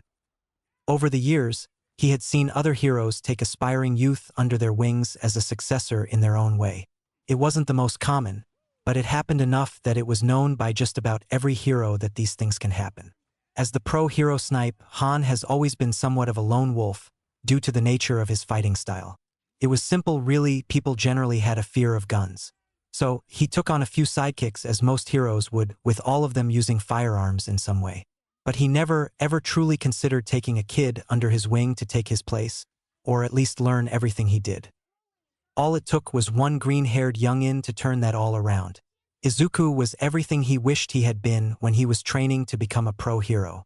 He had drive, skill, talent, but most importantly, a giant brain on his shoulders. The kid practically absorbed information like a sponge and held it like a bank vault. Over the past few days, and a few subtle jabs by his sister, he has come to realize that Izuku was unofficially becoming the successor he stated he would never have. Even his sidekick joked about when he would be bringing Izuku by to help with the agency's paperwork. So, as he stood in the main lobby without his hat and mask, he could only truly contemplate what he was about to do as his sister bounced around in excitement. "You are gonna do it," she squealed, her glasses glinting with joy and a bit of maniacal flair. "My big bad wolf of a brother is going to take on a little cub." "Sarah, I swear," he sighed, pinching the bridge of his nose. "If you go on about this and freak out those two, I will personally dig your grave before I bury you in it." At that, his sister calmed down somewhat, but it was clear that she was still completely elated. Aye, Captain," she stated with a sarcastic salute, before heading around to tend to the customers. Thankfully, it was that moment that Izuku and Inko Midoriya walked into the building, though a little inquisitive due to a message he had sent them earlier saying that he had an important matter to discuss with the two of them. "Hey there, you two," Han said, giving them a slight wave. Inko and Izuku both looked at him for a moment, before their eyes widened in recognition. "Oh yeah, forgot that they haven't seen me without the mask before," Han thought, walking up to the Midoriya family. Hello, Sensei," Izuku replied immediately, though still processing the fact that he could actually see his face for the first time. Inko herself gave a wave back, but looked even more taken by surprise than Izuku was. "Wait, is she blushing? Are you feeling all right, Mrs. Midor-? Inko," she interrupted, her voice coming out almost like a squeak. "You can call me Inko." At that, Han froze up slightly, though his tan skin tone made his likely present blush indiscernible from the rest of his face. "Well, all right then," he replied, a soft smile appearing. Are you feeling all right, Inko? I'm okay, Han. The silence after that was particularly awkward, as neither party knew what to say to the other from there. Ahem! Everyone turned to look at Sarah, who was leaning over the counter with a sly grin. My brother here has some important information to discuss, so how about you all move up to the conference room? At that, Han finally broke out of his funk, turning quickly to the two Midoriyas. Ah yes, that's a great idea, he began, beginning to move to the elevator. Come and follow me. Inko was already in a good mood today.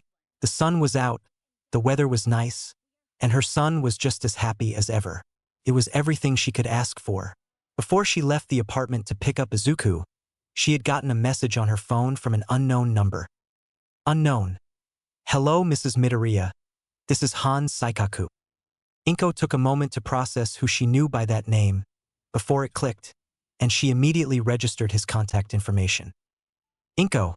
Hello, how are you? Han. Currently, I'm a bit tired, though nothing to really be worried about. Han. More importantly, would it be possible for you to come into the session with Izuku today? I have a few important matters that I would like to discuss with the two of you. Inko, of course. I was about to pick him up from school, so we will be there soon. Han. Perfect. I will see you then. With that, Inko put away her phone and went about gathering the last of her things before she left. That was interesting. I wonder what's so important, she thought, making her way outside and locking the door. The drive to pick up Izuku and take him to the shop was uneventful as usual, but still just as quiet and content. When they arrived, however, she didn't quite regard the gray-haired man standing by the counter, though he did seem a little familiar. When he called them over, however, she was split between feeling embarrassed that she didn't recognize the pro-hero and being taken back by how handsome he was beneath the mask he always wears. His darker skin tone, gray hair, and silver eyes made it easy to spot the relation he and Sarah had. His face was well-defined, already enhancing his other features, though she did notice that he had what appeared to be a thick scar traveling from his right temple to his chin. From there, introductions were said, though her mind was clearly wandering to other things. At the last moment, however, she just had to blurt out to call her Inko instead of Mrs. Midoriya. It's only fair, she told herself. I call him by his given name already. It is completely just a friendly formality. Though, she pretended not to see the wink Sarah gave her before getting their meeting back on track. She could tell that her son was off-put by his teacher not wearing his normal head attire with the rest of his hero costume, though he did a better job of calming down than she was. Why does he have to be so no, bad Inko? Right in here you too, Han stated, holding open the door to what appeared to be a small conference room. Making their way into two of the seats, the two Midoriyas waited intently as the man closed the door and got settled in. So, I can tell you are wondering why I wanted you both here? He began, receiving nods from both Izuku and Inko. Well, as you know, today marks the last month we have together before our sessions end, and Izuku receives his Firearms certification, as well as his Quirk use license, though both are only allowed to be used in self-defense, until he gets his Provisional Hero license, that is. Provisional Hero license? Inko asked, with a bit of shock in her voice. When and how was he supposed to get that? Well, that won't be for several years, Inko, he replied, sitting up in his seat. But what I wanted to talk to you two about will be quite important considering Izuku's future. At that, the room's demeanor became quite a bit more serious, with Izuku and Inko straightening in their seats. Am my future, Sensei? Izuku asked, his mind already deep in thought as to what the pro-hero meant. Yes, Izuku, you future as a hero. Inko gave a slight gasp, not out of surprise because Han had said that, but because of how assured he sounded. Have either of you ever heard about the practice of heroes taking on successors? Han asked, looking intently at the two across the table. Yes, sir, though it is somewhat uncommon, Izuku replied, his mind having produced the answer in an instant. I believe I have heard about it once or twice, from either Izuku or the news, she stated, now even more curious as to what was going on. Well, Inko, I want to make sure Izuku has the ability to fulfill his dreams as best possible, and with the way society treats heroes who use firearms like he will have to, I also want to make sure he is completely prepared for that future. What are you suggesting, Han? Inko asked, though inside, she knew what was coming next. Inko, I want your permission to take Izuku under my wing as my successor, he stated, his eyes shining with the determination present in his voice. I want him to become the best hero he can. The room went dead silent, the request being made by the pro-hero being processed by the other two in the room. Inko herself already knew her answer, but looked to Izuku before she decided. Looking back at her were the glistening eyes of her son, silently pleading for her to say yes. That was all she truly needed. Her son comes first, and she knew that the pro-hero snipe, Han Saikaku, would have the same interests in mind. As long as Izuku wishes to do so, you have my blessing and utmost approval, she stated, a large smile adorning her features. With that, she took her son into a hug, tears already flowing from him as he attempted to wipe them away. Han looked her in the eyes and gave a curt nod, a smile appearing on his face as well. The first step then, kiddo, he began, getting Izuku's attention, is getting you into UA. Chapter 6. Steady as he goes. Smack. Ow wow. You need to be faster, Han stated, pulling back the fleecewater from Izuku's head. Try again. Izuku sighed, and proceeded to begin disassembling the AR model rifle under his teacher's supervision. This was the most recent of many exercises Snipe had been putting him through in the months following him becoming the pro-hero's official successor. Izuku had already mastered assembling and disassembling pistols and shotguns, so now he was moving on to the third weapon type he mastered, the rifle, specifically semi- and fully automatic rifles. Han had told him that he would learn to master longer-range rifles later. So far, he has yet to disassemble and reassemble the rifle in front of him in less than 2 minutes, though it was only his third try. They continued to do this for the next half hour, with Izuku finally managing to get it down to a minute. Afterwards, they moved on to the usual physical exercises, though with increased difficulty to account for the gains in muscle Izuku has made. Hey sensei, Izuku said, drying off the sweat from his hair with a towel. I've been thinking about what you said about you getting me into UA as a recommended student, but what exactly does that entail? Well, Han sighed, scratching the back of his neck. I can't tell you. What do you mean? Exactly what I said, kiddo. My lips are sealed. Why can't you tell me? Izuku questioned, now curious as to why his mentor was suddenly so tight-lipped. Is it because you are a teacher? Han looked at Izuku and chuckled. Nah, not quite. It's more along the lines that while you may be getting in on recommendations, the principal will still have you tested with an exhibition, so to speak. However, I can't tell you what that entails, or I'll have hell to pay from Nedzu. Oh. Don't worry though, Han stated, patting his successor on the head. I'm sure whatever you have to do won't be too insane. Izuku paled a bit, but decided to leave it be. The two talked about Izuku's training for tomorrow before they finally made their way down the stairs into the retail floor. Ah! Sarah exclaimed, catching the attention of the pair. Over here you two. Inko's here early. They saw that Inko was in fact there at the counter, and looked to be in the middle of talking to Sarah before the men had arrived. Hi dear, how was training? Inko asked, giving a smile to the both of them. It's been going all right, though I still have a lot of work to do when it comes to these rifle models, Izuku replied, giving his mother a hug. He'll figure it out as always though, Han interjected, poking Izuku in the forehead. With that big brain of his. Oh, I just know he will, Han. It's not like he isn't breezing through his school classes with flying colors or anything, she stated, giving Izuku a knowing grin. Well, he's definitely smarter than me and my brother were in our younger years, Sarah laughed, getting a flick on the shoulder from Han. Don't act like you were as smart as Izuku when you were his age, Han. I know you struggled to pass any class that wasn't math-related. Okay, that's enough out of you, especially since you struggled just as much as I did. Han pouted, a slightly gloomy aura visible even through his mask. Izuku was growing to become used to this daily banter between the four of them whenever sessions ended. Over the months Izuku had been there, his mom and Sarah had close friends.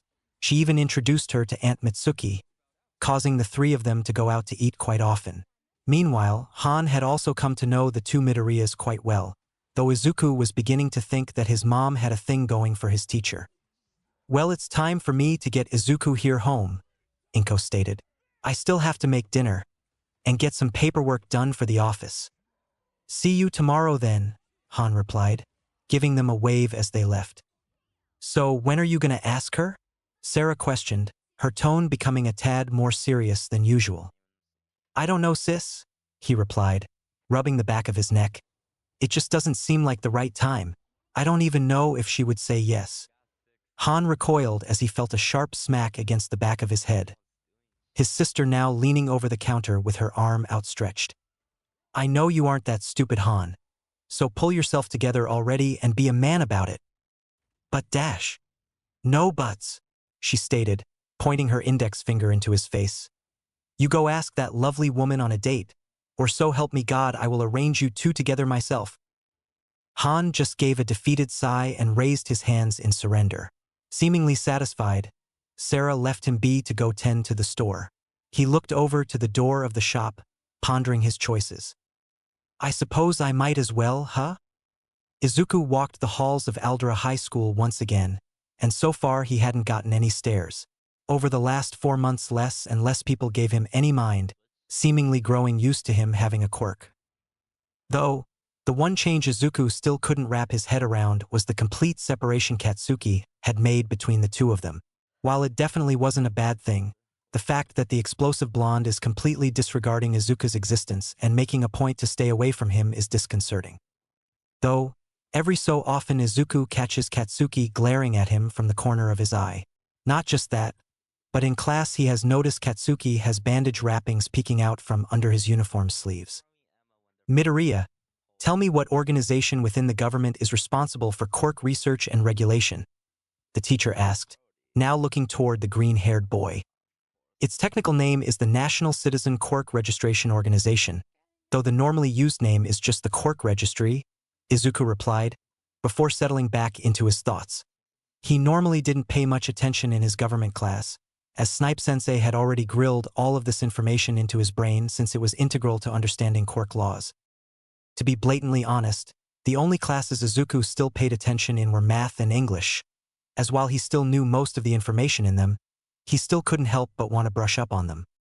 Once again, the day passed uneventfully. Izuku made his way out of the school and met his mother at home so he could head to his training.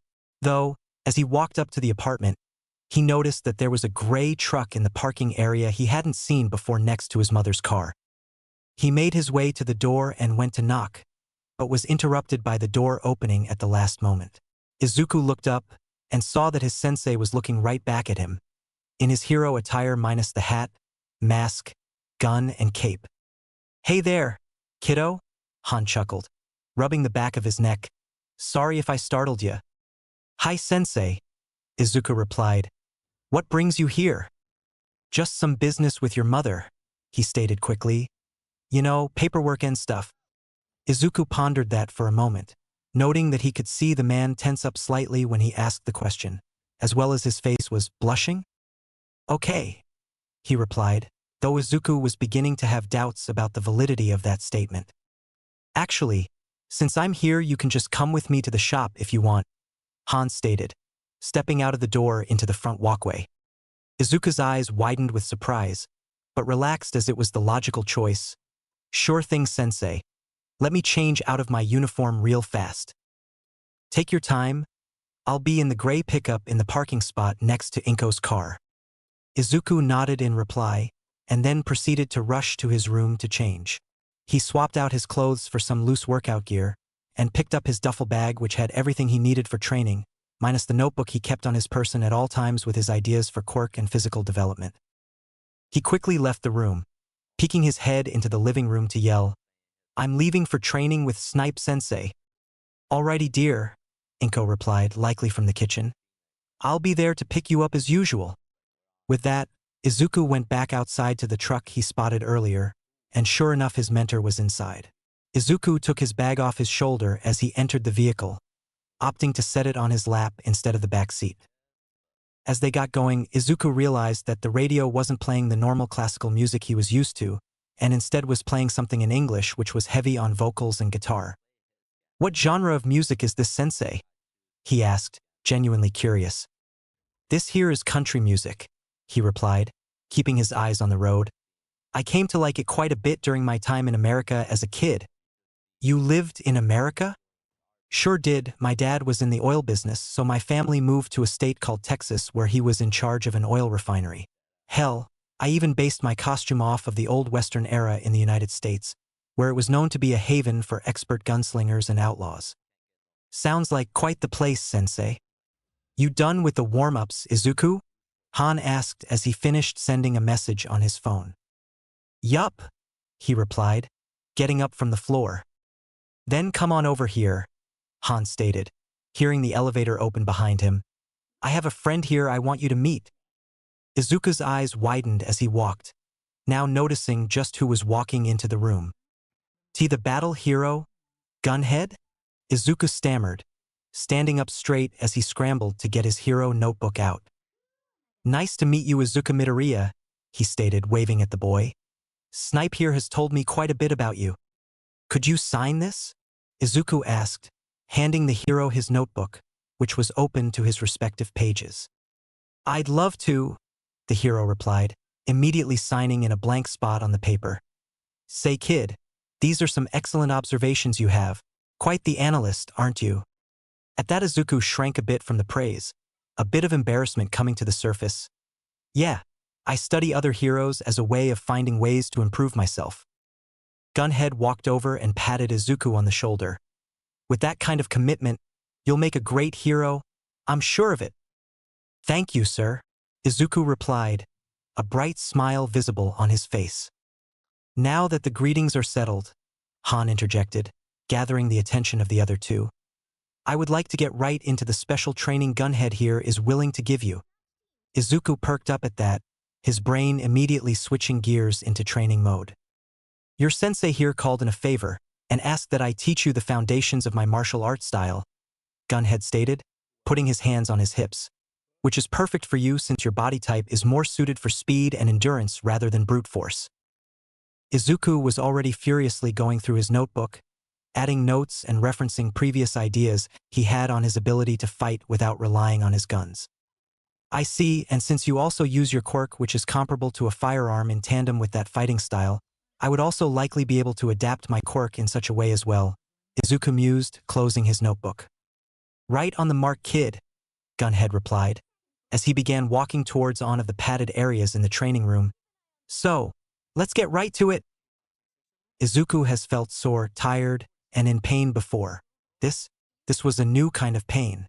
Izuku was struggling to breath right after he had attempted once again to knock Gunhead off his feet, and was once again left on the floor, struggling to catch his breath. For such a nice person, Izuku didn't quite realize that he could punch hard enough to blow the air right out of his lungs. Izuku looked up and saw a hand being offered by the pro hero, which he gladly accepted to get back on his feet. "Well, kid, I think you have made a stellar amount of progress today," Gunhead stated, gently patting Izuku on the back. "It really helps that Snipe here has already had you bulking up, which gives us much more time to focus on the technique rather than the physical exercise." That dash, Izuku paused, catching his breath properly. "That was some of the most intense exercise I have done since I began training, Gunhead sensei." At that, the pro hero just laughed and gave a thumbs up. "Well then you'd better get used to this once again, Izuku," Han stated, getting up from the chair he was observing from. "Especially since Gunhead here will be coming in to teach you 3 times a week." Izuku paled a bit, but immediately became reinvigorated, as what Gunhead was teaching him would become an invaluable asset as a hero. Izuku looked to his new teacher and bowed. "Thank you for this opportunity, Gunhead sensei." "It's no problem at all, kid," he replied, waving his hand back and forth in the air. "I'm just glad to be having a part in raising the next generation of heroes." "Well, we'd best be finishing up," Han interjected. "Izuku's mother should be here to take him home any minute now." "Ah, I see," Gunhead replied, taking a moment to stretch out his shoulders. "Well, it was nice meeting you, Izuku. Keep on working hard, and I'll see you in 2 days."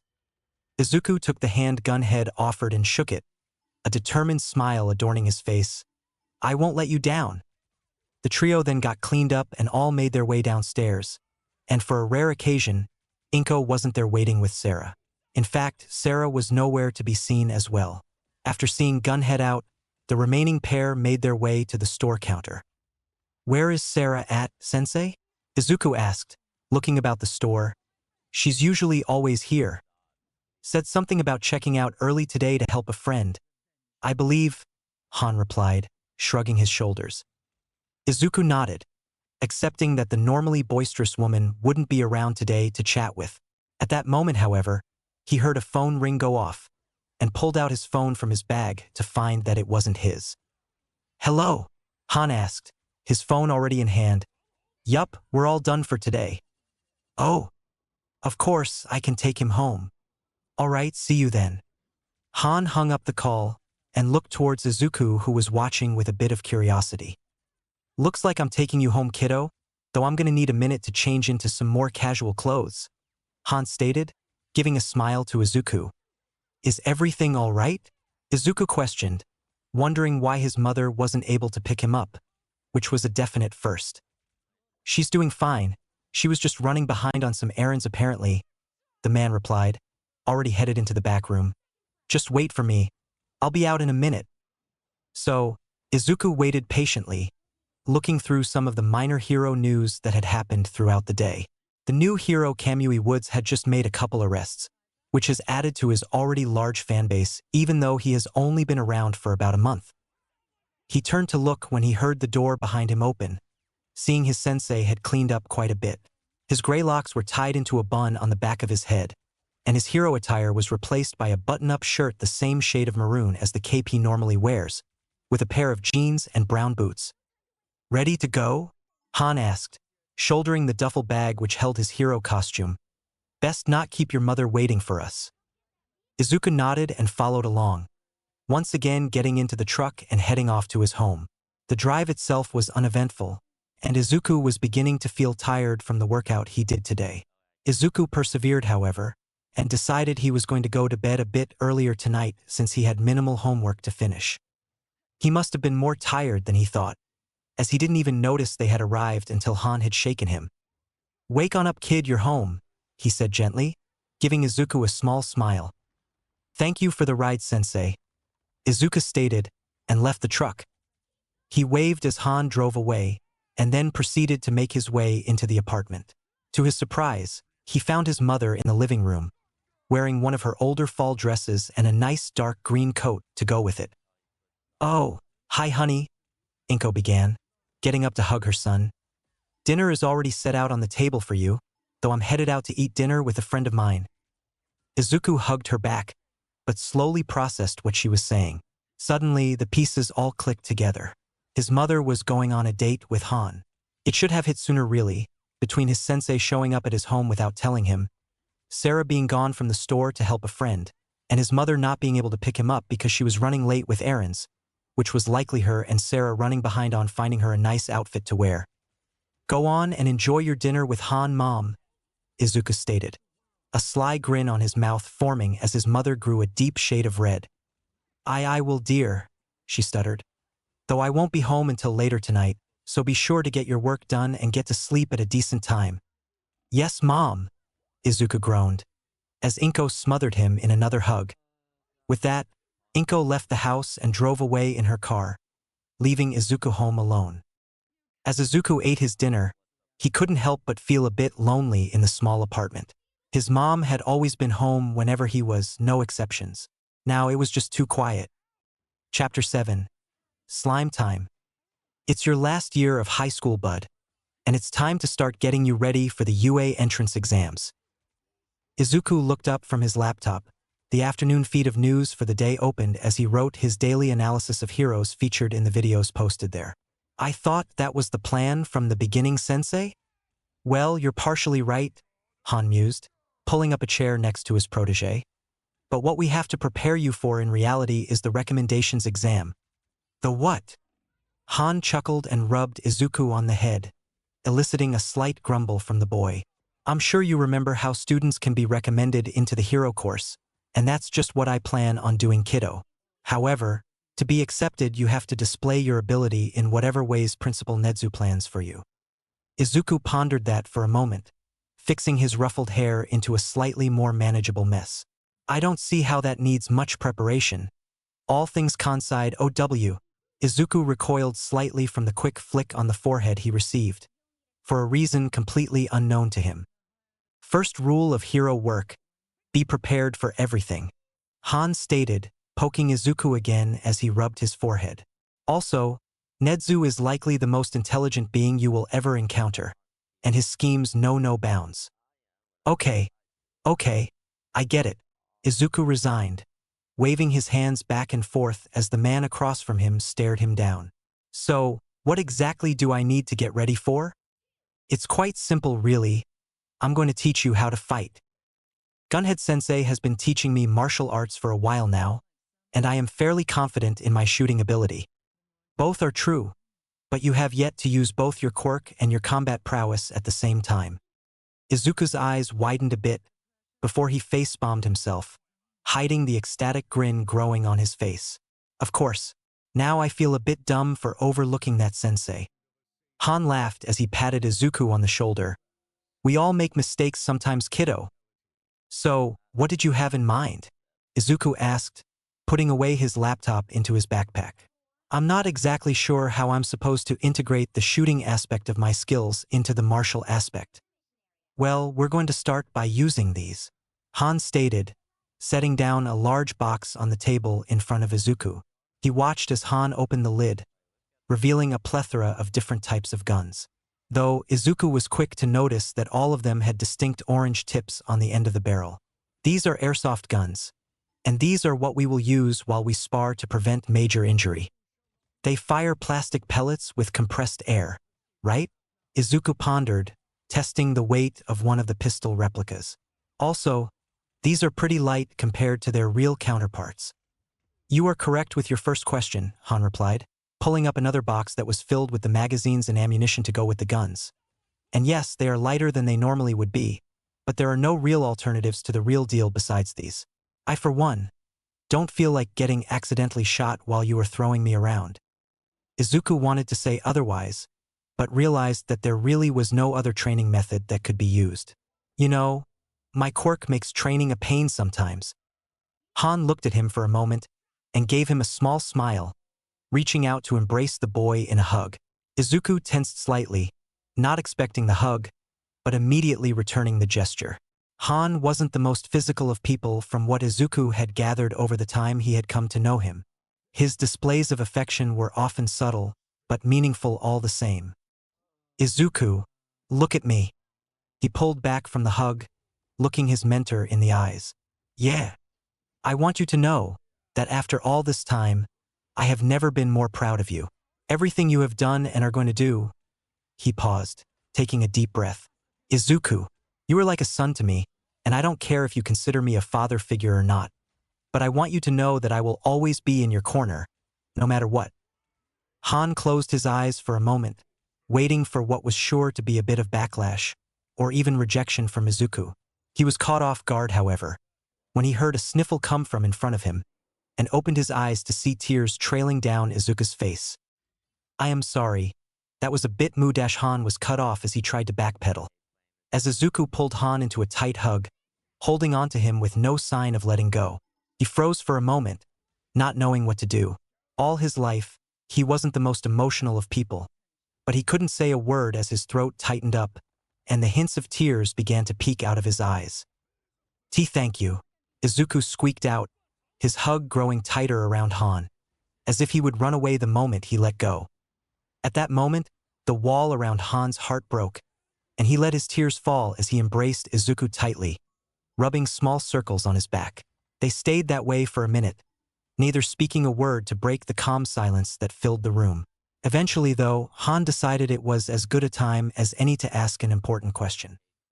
Izuku, you know that me and your mother have been dating for almost 2 years now, and I wanted to do something special for the both of you for our anniversary. He pulled himself out of the hug, looking at Izuku as his mind began churning as to what Han could want to do. It really has been 2 years, huh? Izuku mused, before rubbing his face to clean it off. What did you have in mind? I want your permission first, but… Han trailed off, thinking on what the right words to say are. Go on, sensei. Izuku started with a reassuring smile. I'm listening. Han thought for a moment longer before steeling himself and saying, I would like for you and Inko to come live with me. Izuku went wide-eyed for a moment. His expectations shattered in one sentence. Wait. Move in with you? Are you sure? I mean I note gainstit butitis alato a scafayu dash. Izuku. Han interrupted, poking him on the forehead. Slower so I can understand. He shut up immediately, before calming himself down from his frantic mumbling. I would be okay with it, but are you sure? I don't want you to do this because you feel obligated or anything like that. It was Han's turn to be slightly surprised, before he settled back down into a grin. Kiddo, nothing would make me happier than having two of the most important people in my life coming to live with me. Izuku gave Han a beaming smile, before suddenly switching to dead serious, throwing Han for a loop. His eyes were giving a scrutinizing glare towards Han, causing the older man to have a bead of sweat to slide down his head. Just so you are aware, if you hurt my mother in any way, well, you know how good of a shot I am, he stated, staring for a moment longer before the shadows covering his eyes disappeared completely. I wouldn't dream of it, Han chuckled, pushing away the nervousness he suddenly had around his protégé. Both of them jumped, however, as an alarm went off in Han's pocket, which they both recognized as their time for the day running out. Looks like we'll have to get to that training tomorrow. Han sighed, getting up out of his chair to retrieve his mask and hat from the table behind him. Izuku followed suit and grabbed his belongings before heading downstairs. Izuku had kept quiet about Han's surprise to his mother, who luckily didn't catch on. He kept writing in his notebook, only half paying attention to his teacher wrapping up his calculus lesson on derivatives. Though he was forced to come back to reality when the class suddenly erupted into chaos, the students blatantly ignoring the rules about no quirk usage in class. Don't lump me in with the rest of these background characters, teach. The author didn't even bother to describe any of them. Katsuki yelled from his chair at the front of the class. I already aced the mock tests for UA, and my quirk is leagues above the rest of these rejects. Hey! Screw you. Settle down, class, the teacher stated, making the annoyed students quiet down somewhat. Oh, isn't Midoriya also applying to UA? At this point Izuku was now completely in the moment, a bit of embarrassment creeping into his mind at the whole class now staring him down with looks ranging from curiosity to anger, though that last look was coming from one person in particular. Ha-iya? The hell is that about Deku? Katsuki growled, leaping his way across the room and slamming his hand into Izuku's desk, some smoke coming off from the impact. I have every right to take that exam as you do, Katsuki, and so does everyone else in this room, he declared, though some old fear tingled at the back of his mind, causing him to slide down his chair ever so slightly. That's a load of bullshit and you know it. The only person in this room fit to be a hero is me, and definitely not a wannabe like you. Izuku was about to respond when the teacher finally called the class back to order, making Katsuki click his tongue in annoyance and return to his seat. The rest of the day passed uneventfully, though Katsuki did shoulder check him on the way out, mumbling something about him being a bastard under his breath. Izuku took it in stride, however, as this treatment was nothing compared to how he could have been treated his first year. Hell, Katsuki would have probably blown something of his up and thrown it out a window. So he began his trek home, some music playing in his earphones as he walked. His mind was wandering quite a bit as he passed under the usual overpass, causing him to jump when he heard a loud clang of metal behind him. Right as he went to look around, his world became a living hell. He tried to call for help as his body was suddenly engulfed by a disgusting, slime-like substance. Izuku shut up immediately as he felt the slime try to force its way down his throat, and he began to try and claw it off his mouth so he could get another breath in, but the substance kept filling in as fast as he could move it. Thanks for the help, kid, a muffled voice told him, though Izuku couldn't tell where it was coming from as it sounded like it was coming from the slime itself. You are really saving my ass right now by serving as an invisibility cloak for me. Izuku stopped moving his body entirely, but covered his mouth tightly with his hands. in a desperate attempt to conserve oxygen. Think, there has to be something you can do. Izuku thought in his head, ideas flowing at a mile a minute, his lungs beginning to hurt from the lack of air. Can I make something? Anything? I don't have enough skin showing to make anything but a pistol. Anywhere else and I won't be able to get it from inside my clothes. His thoughts became fuzzy, however, as the pain in his lungs overcame all of his focus, his mind screaming at him to breath. He opened his eyes one last time, just to widen in awe as a hulking figure at the end of the tunnel pulled back his arm to throw a punch. But then everything went black. "EY, hey kid, are you okay?" Izuku groaned as he felt a light stinging pain come from his cheek. His eyes slowly opening to reveal a giant man in cargo pants and a white shirt looking down upon him. "Oh wait, that's All Might. Oh wait, that's All Might. All Might?" he exclaimed, shooting up to his feet instantly. "Yes, it's me, All Might," he laughed, his voice booming in the deserted street they were on. "I'm glad to see you are all right, young man. I thought we lost you there for a moment." "I am okay, sir. But what about the villain?" "That evildoer is right here," he stated, tapping his finger on a soda bottle in his pocket, its contents a dark green sludge. "I'm terribly sorry you got caught in the crossfire, but I'm afraid I must take this villain to the police right away." "Wait, can I have you?" Izuku began, but went wide-eyed as he opened up his hero notebook from his damp backpack to find a massive signature on the first open page. "You already signed it. Thank you very much," Izuku stated, bowing at the number 1 hero. "The pleasure is all mine, but I'm afraid I must leave with haste. Being a hero is a job where time is of the essence," All Might stated, posing in the afternoon sunlight just like Izuku had seen so many times on the news. "Of course, I wouldn't want to keep you waiting any longer than I have already. Thank you for saving me again." "You are welcome, young man, and I must apologize once more for causing you to be caught by this villain here, even if it was momentary," the giant man said, reaching out and patting Izuku on the shoulder. "Anywho, I must be off now, so have a fine day." With that, Izuku had to catch himself as he stumbled from the sheer force All Might gave off as he leapt into the air. Izuku watched one of his idols soar off across the skyline, before disappearing behind a taller skyscraper. As he began to put his belongings together, he realized 2 important things. First, he smelled terrible, and second, he didn't ask any of the questions he had saved in his notebooks about the hero should he ever get a once-in-a-lifetime chance to speak to the number 1 hero, which he just had. All he could do was sigh as he slung his backpack over his shoulder and retrieved his phone from his pocket, which thankfully had a waterproof case. His earbuds, on the other hand, were quite unusable at this point, much to his disappointment. So, Izuku double-timed it back home, eager to tell his mom how his day actually, maybe he should tone down some of the villain attack details just for her sake. He didn't quite feel like having to calm down his mother from a full worry attack. So, he made his way through the more crowded city streets, trying to ignore the way people scrunched their noses at the awful smell coming off of him from the villain who held him but a few minutes ago. He would definitely need a shower when he got home. Boom. Izuku stopped in his tracks and looked down the street where a cloud of dark gray smoke began to rise from behind several shops. As much as he wanted to get home, his primitive instincts to see more hero fights sent him towards the commotion, his feet carrying him against the flow of passers-by trying to avoid the scene. As he reached the main crowd of spectators, he managed to get a good look past the police barricade at the street ahead. He spotted 2 heroes already present, Death Arms, Backdraft, and even the rising star Kamui Woods were already moving towards the villain. Boom. Izuku had to cover his face to not hurt his eyes from the sheer force of the explosion that just occurred, his mind racing to think of how this fight will pan out. Backdraft is a rescue-oriented hero, so he likely won't be participating in combat, but can definitely work on the fires all over this street. Death Arms and Kamui Woods might be in trouble though, as it will be dangerous for either of them to get close enough to the villain to make optimal use of their combat styles, and the explosions are a direct counter to Arbor Kamui Woods' quirk.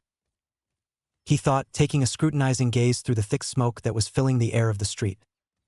For a moment, however, the air cleared, and for that moment the world might as well have frozen still for Izuku. At the far end of the street, he saw a towering mass of green shifting in the smoke. a set of eyes and a mouth maniacally looking about the devastation being caused by the boy it had in its hold. That boy it had was none other than Katsuki Bakugo, and the pure fear coming from the blonde boy's gaze sent Izuku barreling straight through the police barricade. He completely ignored the cries of the policemen and heroes, his feet carrying him through the smoke and fire even though his eyes stung from the thick air. "Kakin!" he yelled, getting the blonde's attention through the chaos. But that also happened to get the slime villain's attention. "What the hell? Who knew I'd see the same stupid kid twice in the same day?" The villain chuckled, its smile growing wicked as it turned to face Izuku. "I'll have fun tearing you up now that All Might isn't around here to save you anymore."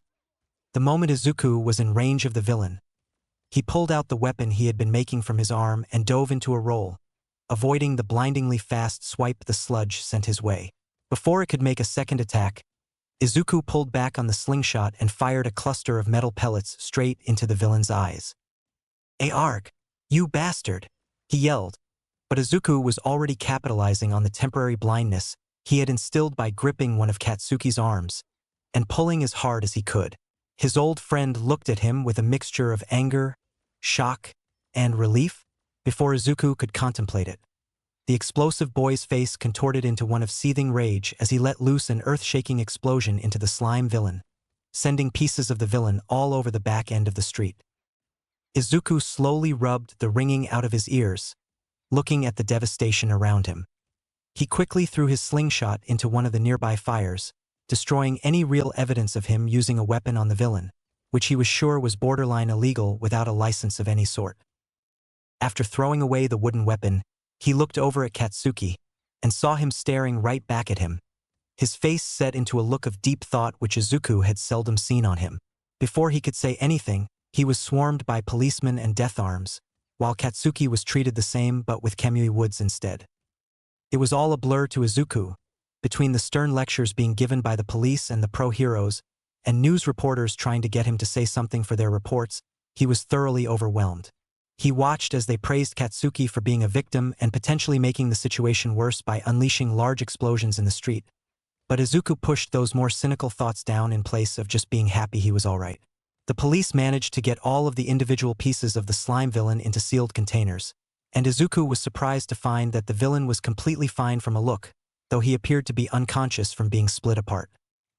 As he was finished being checked out by the paramedics on site, he suddenly realized that All Might had captured this villain in 2 soda bottles. So just how had the villain escaped from the #1 hero? At that very moment, a commotion occurred behind Izuku, and he turned around to see All Might himself making his way towards Izuku. "Well, who would have thought we would encounter each other in the same day, young man?" He-Man bellowed, the paramedic gazing in awe at the imposing figure of the symbol of peace. "I'm terribly sorry that this event came to pass, but I failed to notice that the villain the police had apprehended had fallen out of my pockets until I reached the station. For that mistake, I am terribly sorry." Izuku had to do a double take as the strongest hero in the nation bowed toward Izuku, his ever-present smile somehow seeming slightly solemn and regretful. It's okay, All Might. I'm sure all heroes make mistakes sometimes, and it would be better to happen now than during an important villain confrontation." The hero seemed to contemplate Izuku's words for a moment before letting out a hearty laugh. "I suppose you are right, young man. I won't keep you any longer, but I must say my apologies to the other young man here till I head on my way, considering how well this situation was handled."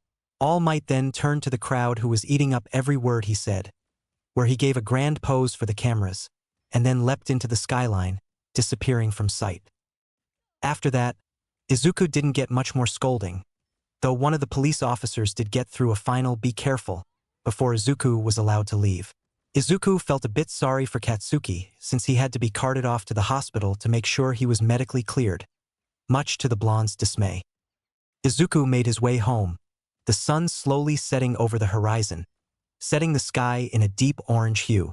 He couldn't help but admire the colors splayed out, like a piece of living art. Time seemed to fly as he made his way home, the apartment door appearing in front of him in what felt like a few minutes, even though he had been walking for twice that time. Before he even entered his apartment, he heard a truck pull up behind him and turned to see Han jumping out the moment it was parked. The man ran straight towards him and pulled a surprised Izuku into a tight hug, squeezing the air out of him. "You all right, kiddo?" he asked, pulling back from the bear hug he just crushed Izuku in and taking a look at him. "I'm fine. Just want to clean myself until every trace of slime odor is forever expunged from my body," Izuku stated flatly, a small shiver going down his spine as he caught a whiff of the smell coming from his clothes. "Let's go see your mom first then," Han replied, patting Izuku on the shoulder with a small smile, "because she sounded extremely worried when she called me earlier."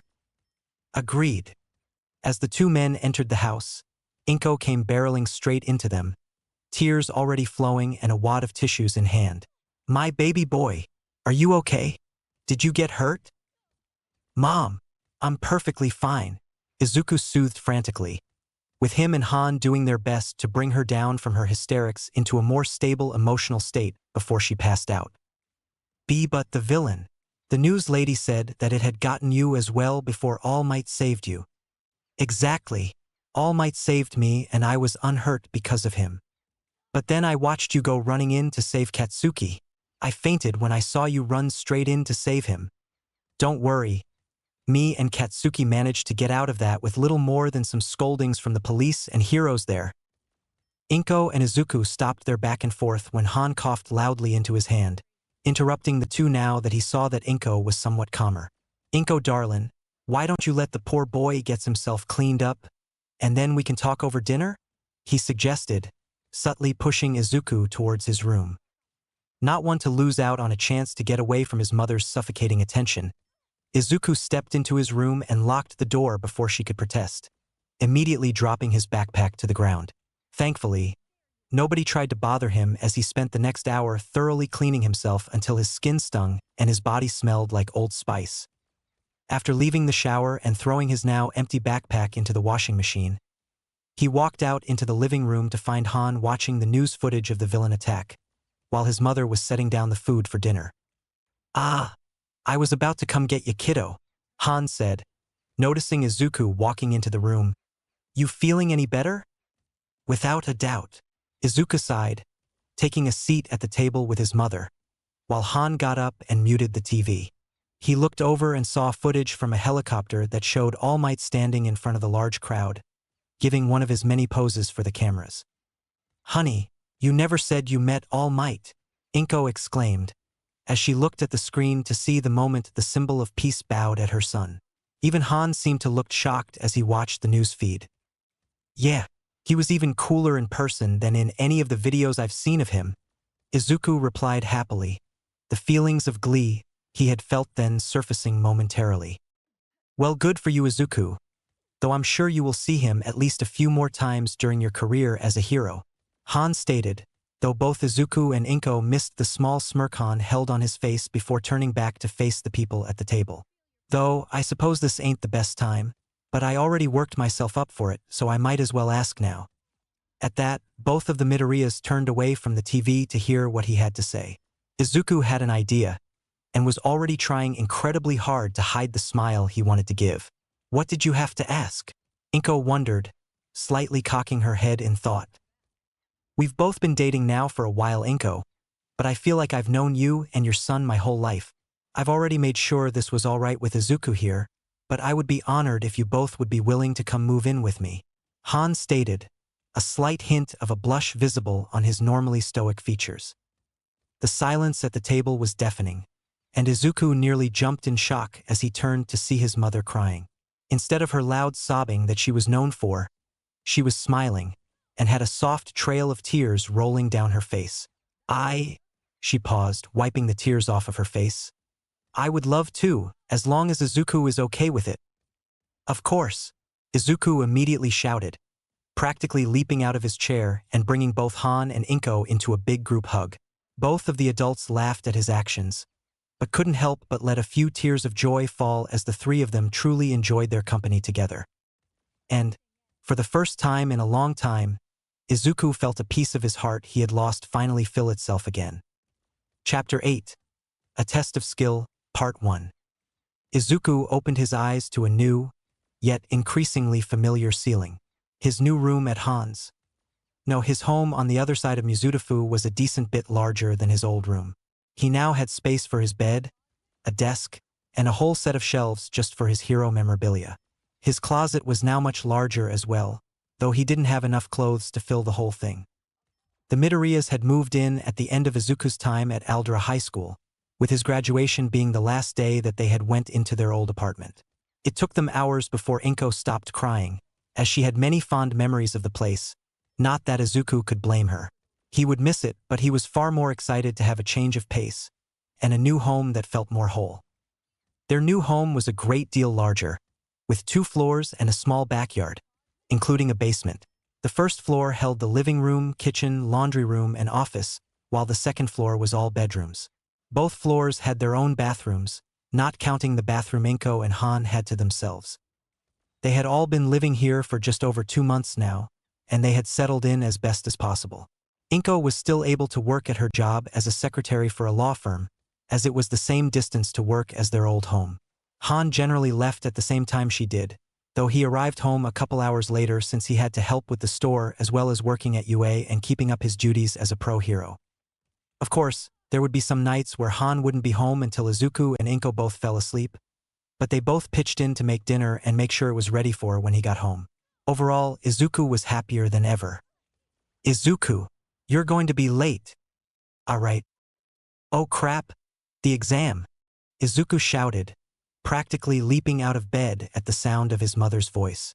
He had stupidly forgot to set his alarm, and now he was going to be paying for it dearly. He threw on a pair of tan combat boots and special cargo pants that Han had bought him a while back, as well as a black tank top. He then rushed through his morning hygiene, which was now much easier since he had gotten a new, shorter haircut. His once long and somewhat shaggy green hair was not buzzed short on the sides, and faded into a longer, but not too long cut on the top, which according to his mom and Han looked much more handsome and mature. Though Izuku secretly knew Inko would miss fluffing his longer hair. Speaking of his mother, Inko was already setting out his breakfast when Izuku came stumbling down the stairs, his workout bag hanging from one of his shoulders, which was thanks to his foresight to pack it last night. "You have a few minutes, dear," Inko chuckled, as she sat down to eat her own breakfast. Han said that he was leaving UA about a half hour ago, so accounting for morning traffic, he should be here in the next 6 minutes. "Thank you tons, Mom," Izuku stated, giving his mother a kiss on the cheek before chowing down on his American-style omelet. Inko had been able to take up a much more diverse skill set in her cooking now that she had a bigger kitchen to work with, and the healthier options available to her along with working out at the gym with Sarah, Han's sister, had allowed her to lose quite a bit of weight. Honestly, Izuku suspected that his mother was almost strong enough to pick him up again, even if it was only for a moment, which was impressive considering he was nearing a weight of 150 pounds. Though he still looked quite lean since he had grown into a height of 5 feet and 9 inches. Right as Izuku put his now empty plate away in the sink, he heard the front door open, and saw Han standing in the doorway wearing his full hero gear minus his mask. "You ready, kiddo? It's time to go." "I'm coming," he called back, rushing out and squeezing his mother in a hug, before grabbing his bag and heading out the door. He caught Han blowing a kiss and a wink at Inko, before he followed Izuku and got in the truck, beginning the trip back to UA. "All right, Izuku, are you ready?" Han asked, turning off the truck as they sat in the staff parking lot. Izuku looked over at the man who has been training all these years, and is the closest thing he had to a father. Instead of answering, Izuku reached over and held Han in a deep hug, surprising the older man, but he returned it without hesitation. After a moment, Izuku pulled back, wiping away the hint of tears he had in his eyes, and nodded resolutely. "I'm ready." So, the two got out of the truck and made their way towards the main classroom building, where Izuku would be taking the written test before getting on towards the exam itself. Han had donned his mask, and it was from here that Izuku would have to remember to only refer to him as Snipe-sensei, which would take a bit of effort, but nothing he couldn't handle. They walked into the main entrance, and Izuku felt a cold chill run up his spine the moment he stepped through the doors, like a small survival instinct telling him to be ready for anything. He immediately took a cursory sweep of the entrance hall, taking into account everything in the room. Cabinets, desk with a sign-in sheet and receptionist, signs on the walls with directions, small rodent in a suit, a girl with long black hair in a ponytail. Nothing out of the ordinary. Wait a minute. Izuku looked down, and met the gaze of the principal of UA himself. "Nice to meet you, Izuku Midoriya," he greeted, his eyes appraising the duo who just entered. "You look to have grown since the last picture snipe here has shown me of you. It's good to see that you have been training before entering UA." It's nice to meet you too, sir," Izuku squeaked out, the nerves of the day hitting him full force as he spoke to the principal of the nation's greatest hero school. "Now, no need to delay any further, as I believe you are the last one to arrive," Nezu stated, waving his hand toward the desk which held the sign and sheet. "Go ahead and take your tag from that table, and go take your exams, Mr. Midoriya. I would say good luck, but I have a distinct feeling that it won't be necessary."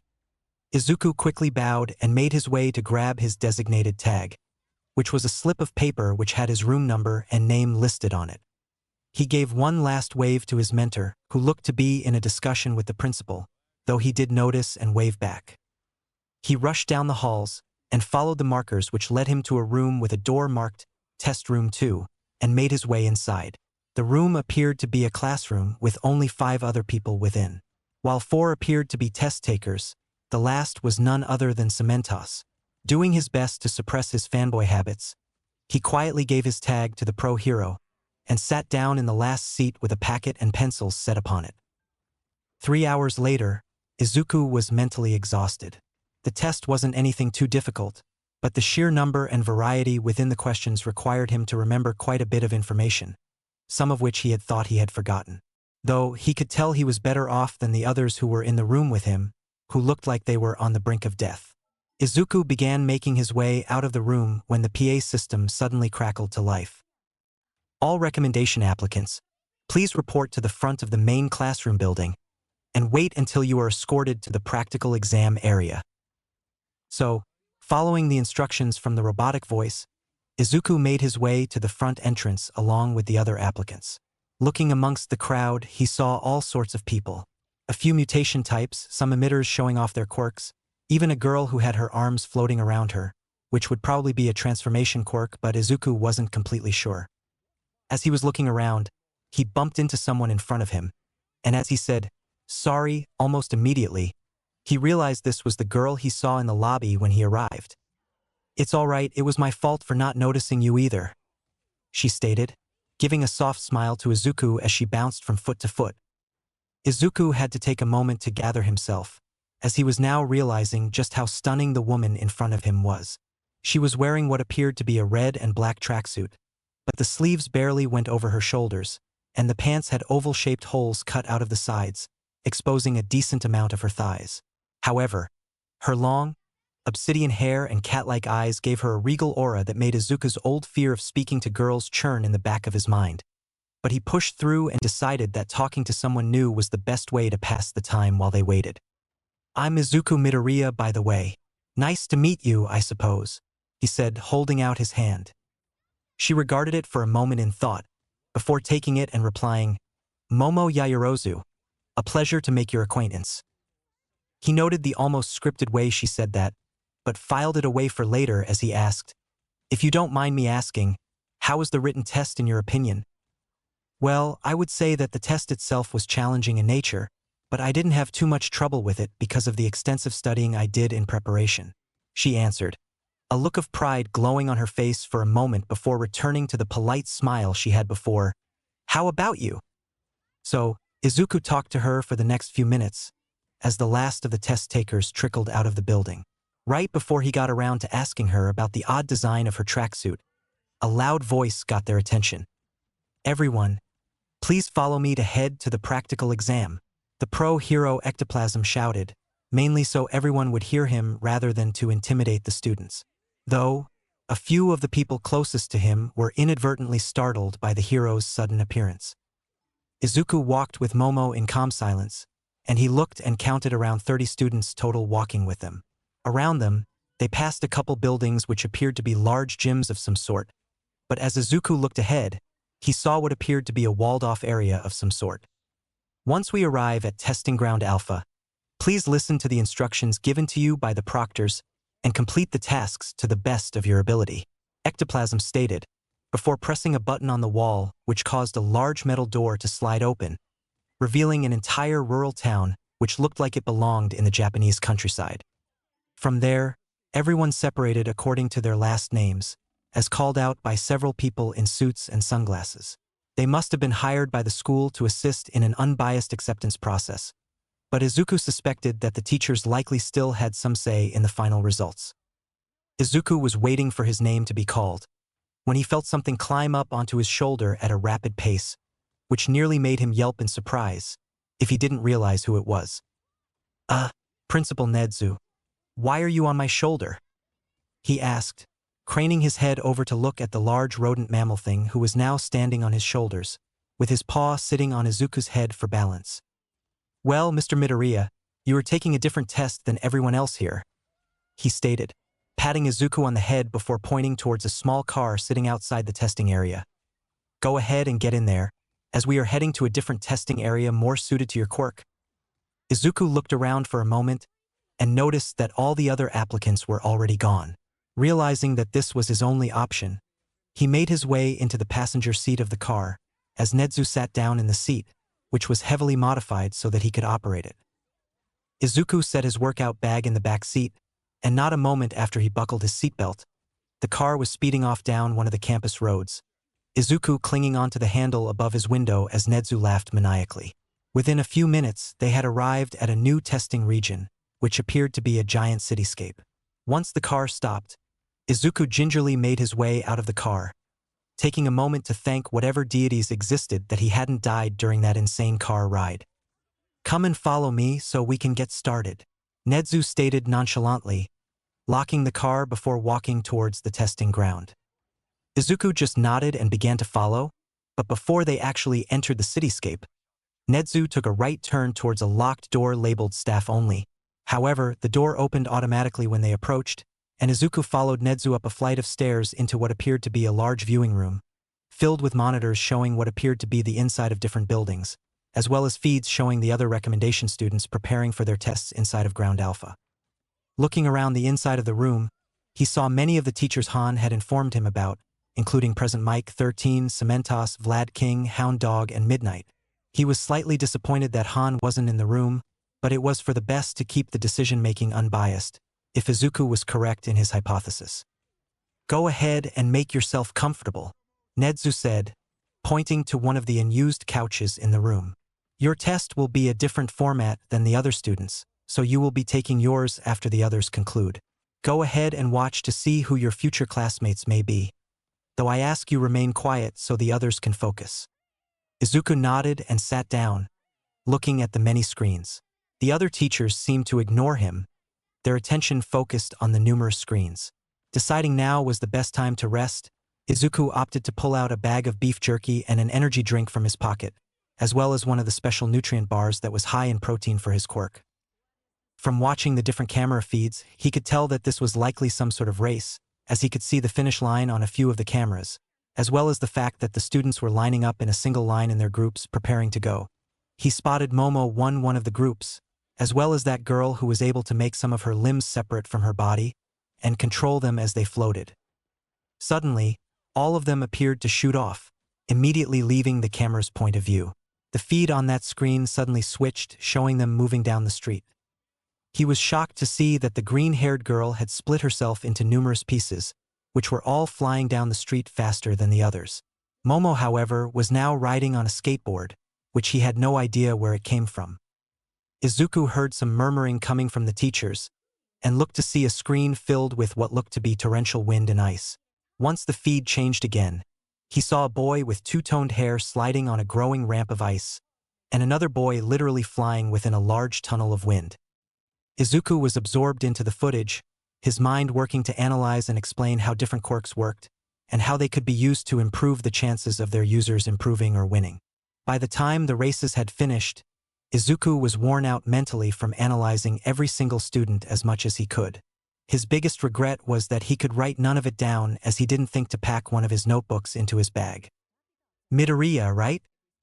Izuku startled at the gruff voice calling his name, and looked over to see two crimson eyes staring at him from the inside of a well-used sleeping bag.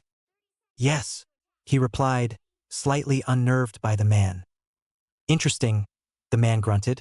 emerging from his sleeping bag and standing to his full height, revealing himself enough that it finally clicked in Izuku's mind that he was looking at Eraserhead, UA's resident underground pro hero. It seems that Snipe has a good eye for potential, but we'll see just how good you are once we wrap up the regular exam. As much as Izuku wanted to be happy with the praise he just received, he gulped at the piercing gaze the pro hero gave him before heading over to the other teachers. The group of heroes appeared to be gathering and organizing notes they took and putting them in folders. Izuku immediately realized that whatever his test was going to be would start soon, and rushed to his bag to devour some of the special nutrient bars he had been getting through his doctor. Luckily, his doctor had managed to get it added to his mother's healthcare plan for a much lower cost, making them affordable enough for him to have a decent stock of them for days he knew he was going to be pushing his quirk to its limits. Sure enough, the moment Izuku had finished drinking an electrolyte-heavy energy drink to wash down the nutrient bars, he felt a familiar weight crawl up his back and onto his shoulder once again. "Preparing yourself, I see," Nezu commented, taking a look at the drink he just consumed. "Good planning on your part, which is better than some of the students I saw in the prior test." "I was told to be ready for anything," Izuku stated, turning his head slightly so he could see the mammal of a man.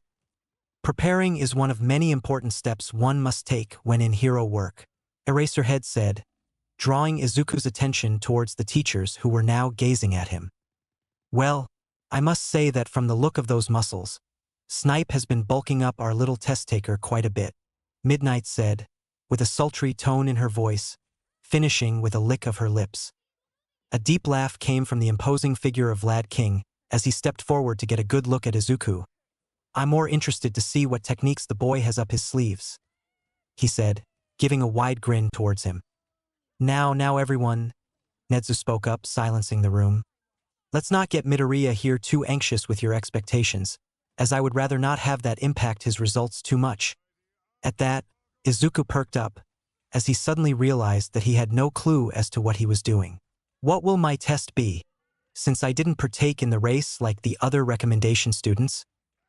"Ah, of course," the principal exclaimed, hopping off Izuku and making his way to the wall of monitors.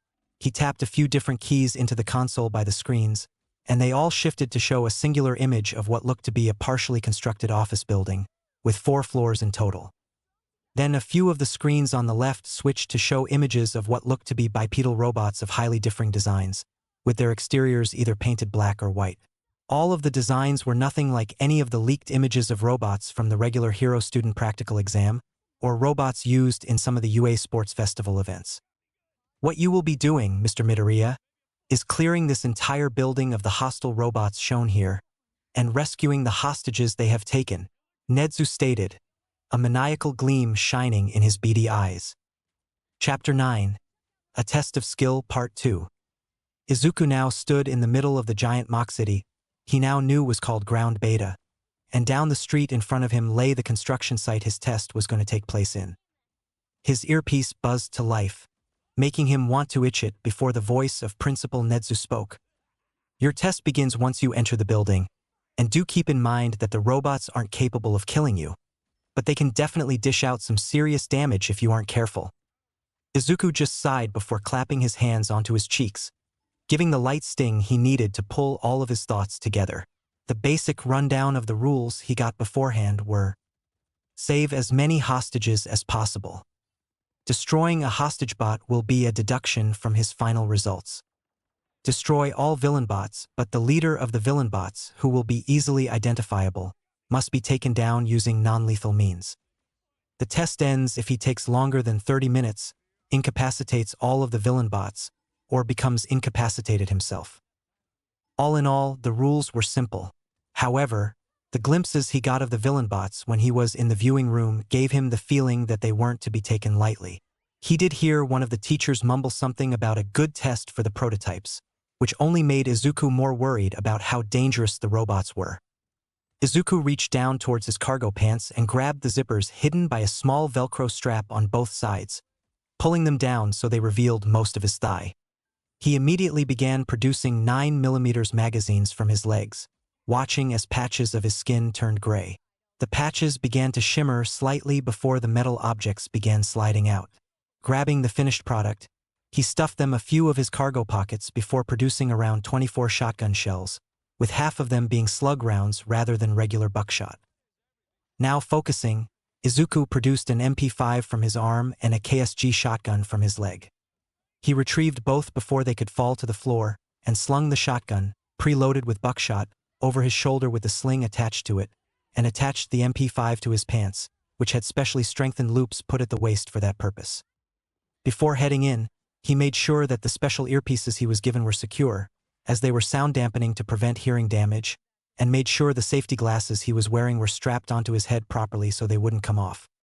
With all his preparations complete, he began moving towards the construction site by staying as close to the buildings on the street to keep his cover maintained, assuming that the villain bots could see outside the windows, that is. Interesting, Netsu commented, watching the camera feed of the street Izuku was walking down.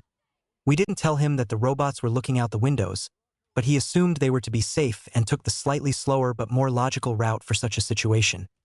He's thinking about the situation like it would play out in a real scenario and acting accordingly, Aizawa stated, getting a few murmurs of approval from the other teachers. Izuku peeked around the corner to get a look at the building. From what he could see from this angle, the first floor appeared to be fully constructed, while the others were less constructed the further you went up. There were no villains on the roof, but he could see a few dark silhouettes moving about in the interior of the building. But he knew that he wouldn't be able to get a clean shot with the weapons he had created. While he could make a longer range weapon, it would likely only be useful for taking down 1 or 2 villain bots, and that was a waste of energy and nutrients. I need a point of entry, Izuku thought, taking a look at the exterior construction site. He spotted a few window panes on the first floor that weren't installed yet, and he was able to make a path to them while retaining some cover in the form of stacked pallets of wood and piping.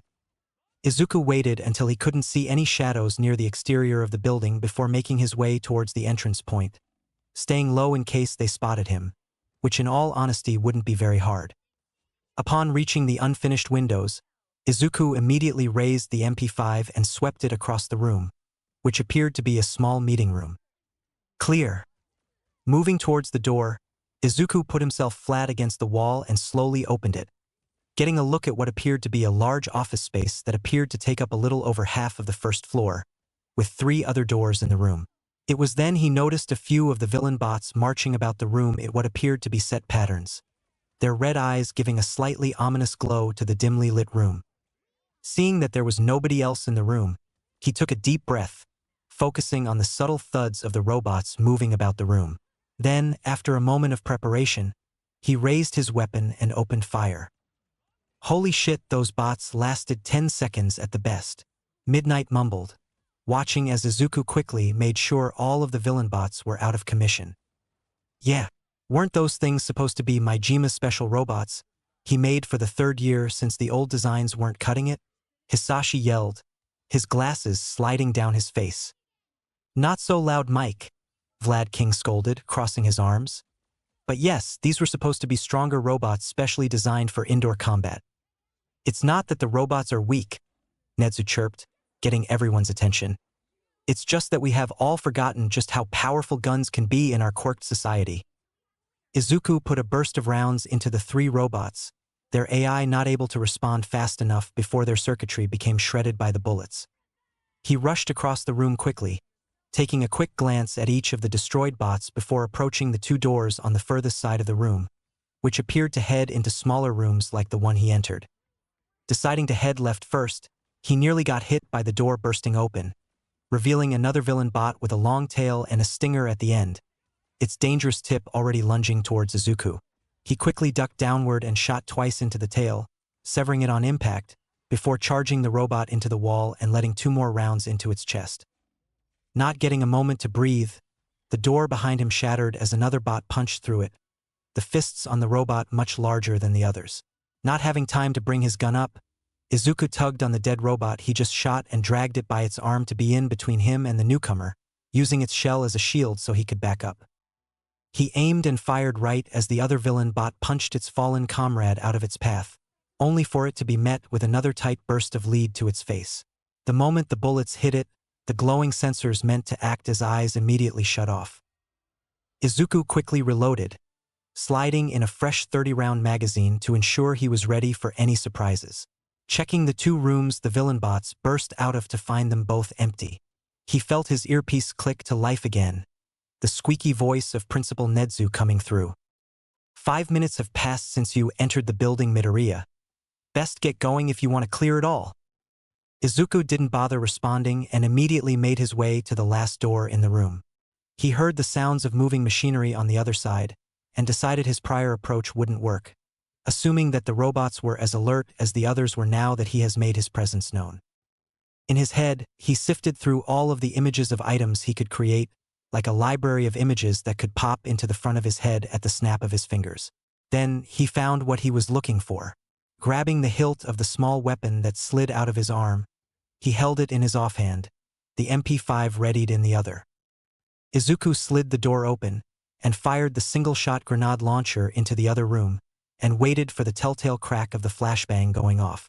Busting open the door, he saw that there were 4 villain bots and 1 white civilian bot that was bound by duct tape. The reception room he just entered was large enough that there was no way he could get all of the villain bots fast enough before the effect of the flashbang wore off, so he did what every hero must do: prioritize the rescue. Izuku dashed towards the room, gunning down the 2 villain bots guarding the hostage behind 2 upturned tables. He slid forward on the tiled floor and pulled the bound hostage down to the floor to be fully behind cover. Just in the nick of time, as several rubber bullets and an electrified capture net sailed over the cover they were crouched behind. Izuku put the submachine gun over the table and let loose a wide spray. Taking a slight peek out, he saw that the bot equipped with the arm cannon that likely shot the capture nets was deactivated, and immediately went back into cover as he heard the gun the other robot had spun up before letting out another prolonged spray of high-speed rubber bullets that chipped at the edge of the table. Izuku dropped his now empty MP5 and pulled up his shotgun. Sliding a shell in the chamber, he quickly shot up and blew the head off of the villain bot before it had the chance to charge up a burst of its own gun. He ejected the spent round, before spinning around and training the gun at the stairway at the back of the room, the sound of footsteps coming closer. He flicked a switch on the bottom of the shotgun and switched to the tube loaded with slug rounds before loading the shell, a special perk of this model. The footsteps became incredibly loud, and a hulking, obsidian robot lumbered down the stairway. Izuku fired one of his slug rounds, but was surprised when the metal projectile became embedded in the armor of the robot. Izuku suddenly realized that this one was likely meant to represent some sort of transformation or mutant-type quirk, as the robot began its advance with little pause. Izuku looked the robot up and down and noticed a glaring weakness: the joints. Like any armored foe, they can only have so much protection before their movement is hindered. Izuku quickly retrieved another slug round and slid it into the open chamber, as he had a feeling he would have to make them count. He sprinted, ducking under the swiping arms of the behemoth, the robot standing at easily 7 feet tall. He swung the KSG around and let a round loose into the hip of the robot, blowing out whatever motors and connections were used for controlling the robot's left leg. He had to quickly roll out of the way, as the entire torso of the robot span rapidly in a full circle, its arms swinging with enough force for Izuku to momentarily regret the choices that led him to take this test. Putting these thoughts aside, Izuku took the moment the robot was preoccupied with copying ROB's Side B attack to fire another slug in its head, which to his satisfaction stopped the robot. Though, the moment he saw the lights behind its eyes begin to flicker back to life, he sent the last 3 slugs he had loaded into its face, the rounds finally crumbling the faceplate of the robot, making it fall over. Izuku let out a sigh, still maintaining his awareness, but decided he had a slight moment to reorient himself. The first floor was now clear, as the only places he could go from this reception area was up the stairs to the 2nd floor, or out the actual entrance to the building, which he could now see would have put him in a wide-open area, as all of the furniture was moved towards the back half of the room, where the 4 villain bots he had destroyed earlier were set up behind ample cover. He walked back to where the white robot was and quickly tore off the duct tape binding before retrieving his MP5. As he reloaded both of his weapons, the hostage quickly left the building, stopping once it was near the street. Nedzu silently grinned as the teachers all talked amongst each other as the exam carried on. He knew that a few of the teachers disapprove of his decision to put Izuku Midoriya in his own specialized test, though they reluctantly agreed when he gave them his reasoning that his quirk was both nearly useless in a race and had much more use when combined with his skills when put in a situation where it could be used, so they settled on a format that benefited everyone, while putting Izuku in a much more difficult exam than what the other students took part in. At this point, he could care less about the flack he would get from Power Loader for stealing his prototype designs without his consent. Not that any of the other teachers knew that, of course. This was all working towards the teachers seeing the potential this young man had.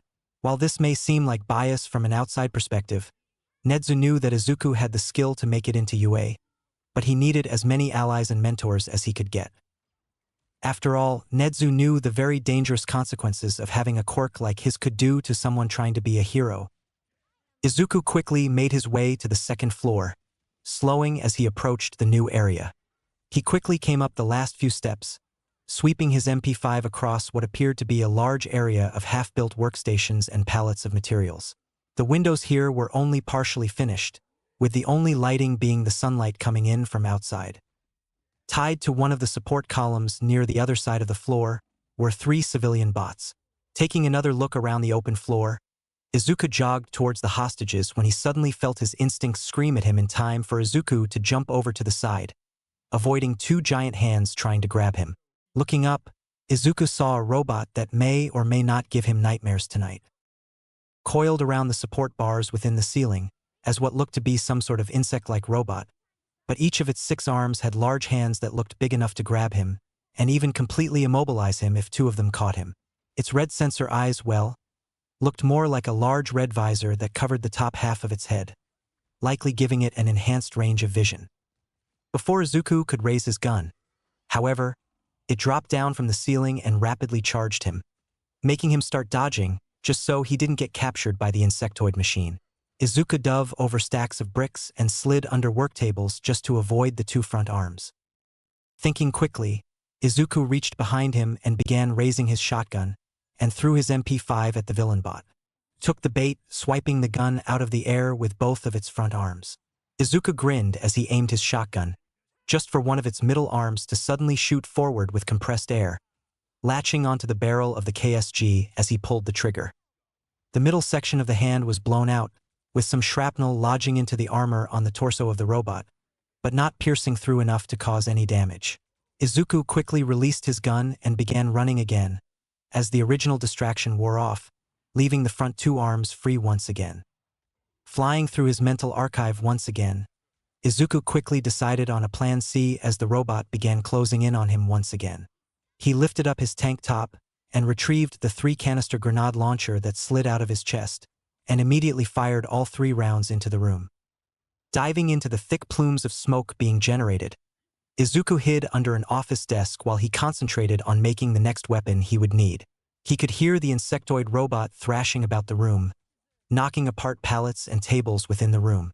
Izuku slid out from under the table and spotted the dark silhouette of the robot near the stairs. Raising his American M16 rifle, he let loose a full magazine of 5.56mm ammo into the metal exterior of the villain bot. He could see the bullets pierce small holes through the smoke as it began to dissipate, with all of the rounds hitting their mark. He moved forward as he reloaded a fresh magazine from his arm, and looked down at the sparking carcass of the dead robot, its body and head littered with bullet holes, as well as 2 of its arms severed completely from the higher caliber rounds. Izuku made his way back to the hostages and was thankful that all of them were relatively unharmed, besides a few scratches to their paint from when the insectoid robot was thrashing about in the smoke.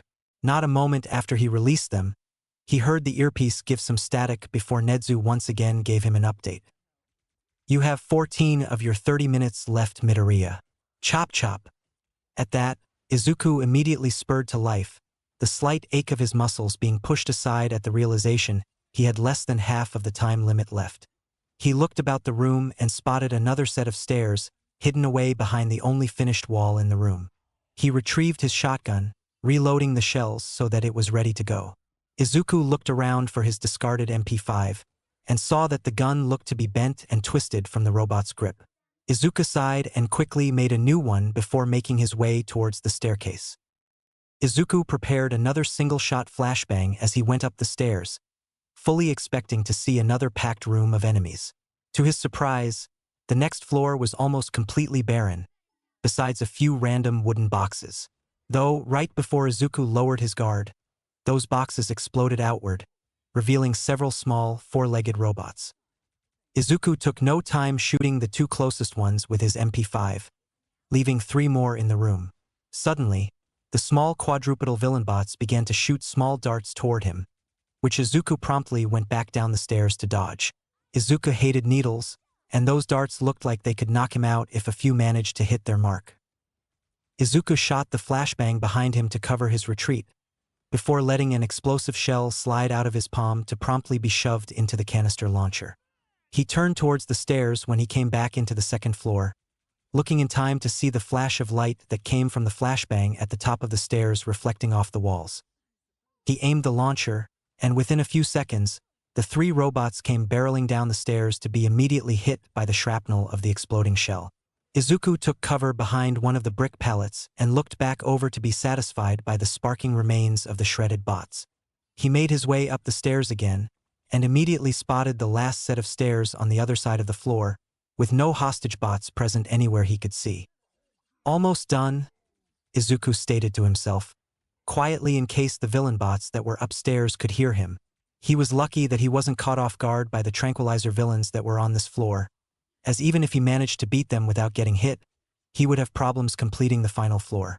Also, this floor had to have the leader of the villain bots on it, though Izuku was wary of exactly what would make the leader so easily identifiable compared to the others, when every group of villain bots he had encountered were fairly unique in design.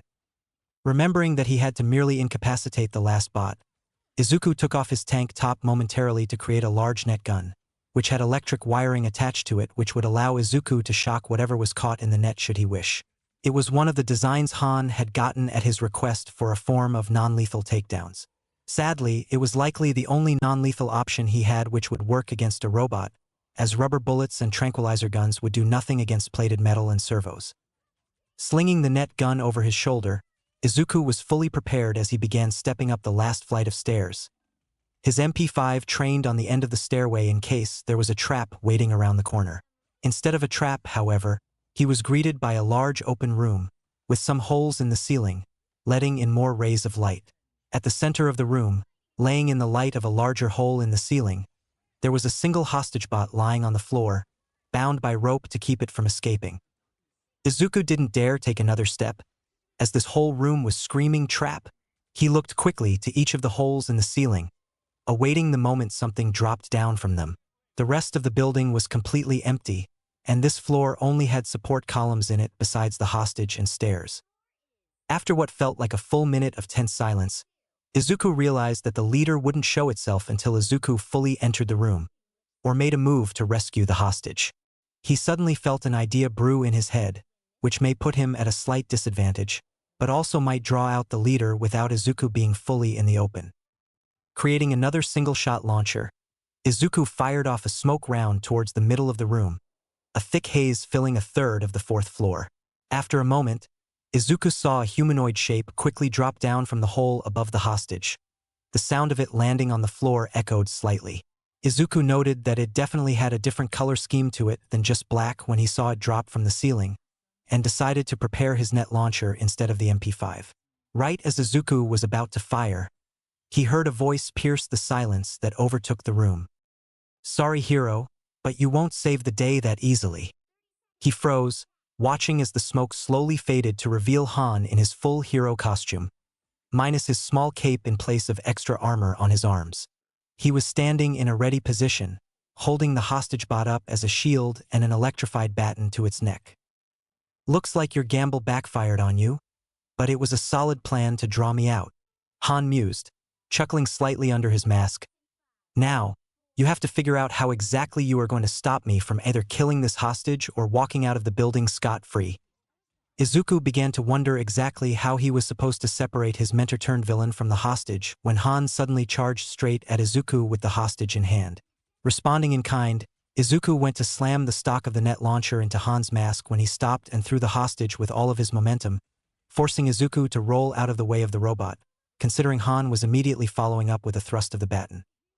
Izuku grimaced as he quickly bounced back to his feet, the clang of the robot hitting the floor ringing from the stairway.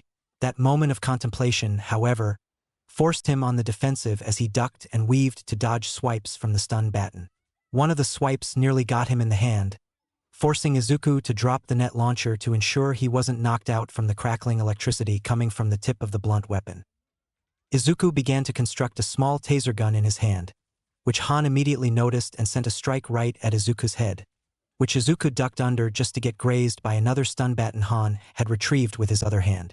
The shock that traveled up his right arm caused him to drop the stun gun right as it finished, the object falling to the floor.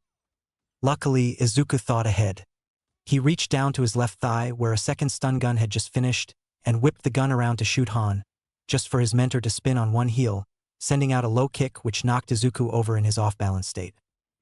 Izuku accidentally pulled the trigger as he hit the floor, the electrified barbs bouncing harmlessly off the armored bracer Han was wearing on his right arm. Rolling to his side, Izuku threw the used weapon straight at Han, which he instinctively dodged as it was headed for his head, giving Izuku the time to get on his feet and quickly back away. Izuku created a third stun gun in his hand, but the moment he made a movement to aim it, he was hit hard by a small, but dense object in his temple. Izuku grunted in pain as his vision went blurry for a moment before he felt a second object hit him in the middle of the forehead, causing him to fall over as he felt two small trails of blood run down his head. Lions win. Izuku slowly opened his eyes again when he heard the principal's voice come through for a moment, to find Han kneeled by him and cleaning his face with some gauze.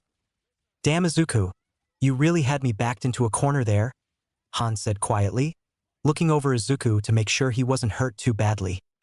"What did you do?" Izuku asked, wincing slightly as his voice gave him a bit of head pain. "I ended up having to use my quirk to take you down," Han whispered, gently moving Izuku's head so he could clean the second wound on his right temple.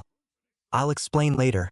I think I might have given you a concussion from the way you flinch whenever either of us speaks." Izuku just nodded, a mild throbbing pain going through his skull as Han gave first aid to the two places his head was hit by whatever Han sent his way. After a few uncomfortable minutes, he felt someone kiss him on the head, with his pain immediately disappearing, just to be replaced by a heavy wave of exhaustion.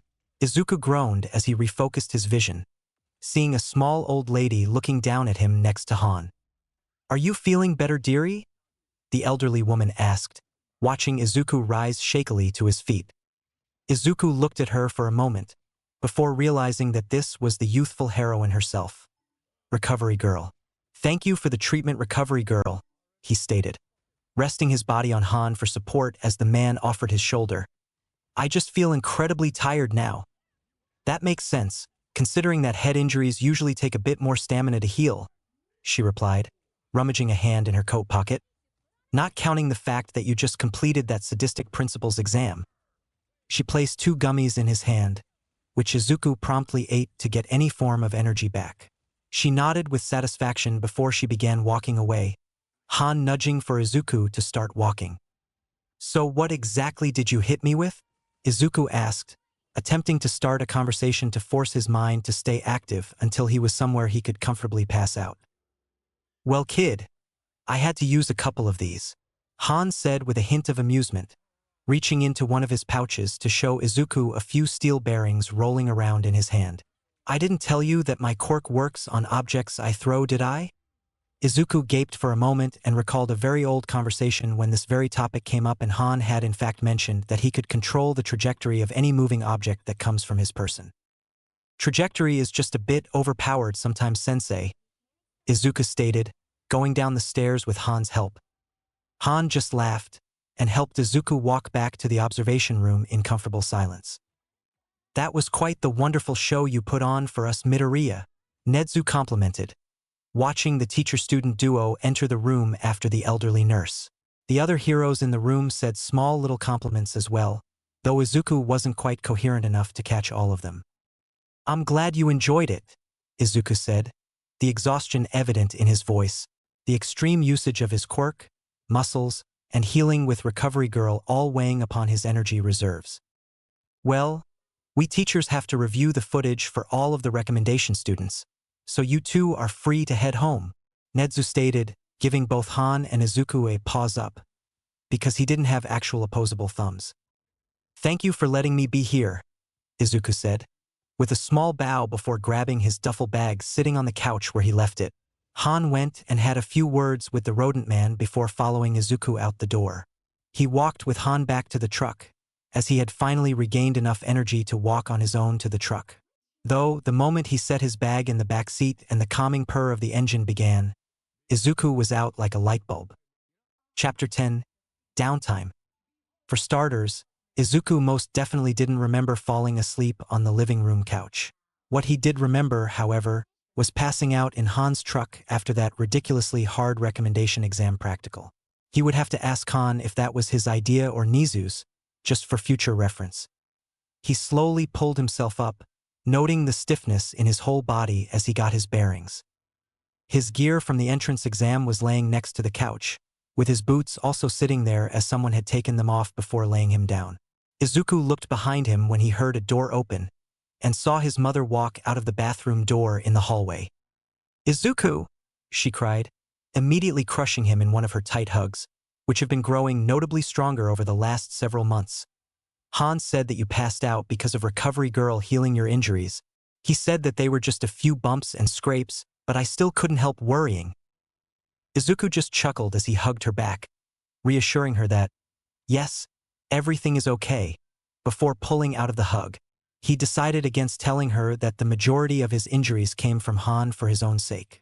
Better to have him owe Izuku a favor than laugh at his suffering should Inko have her way with him for hurting her son.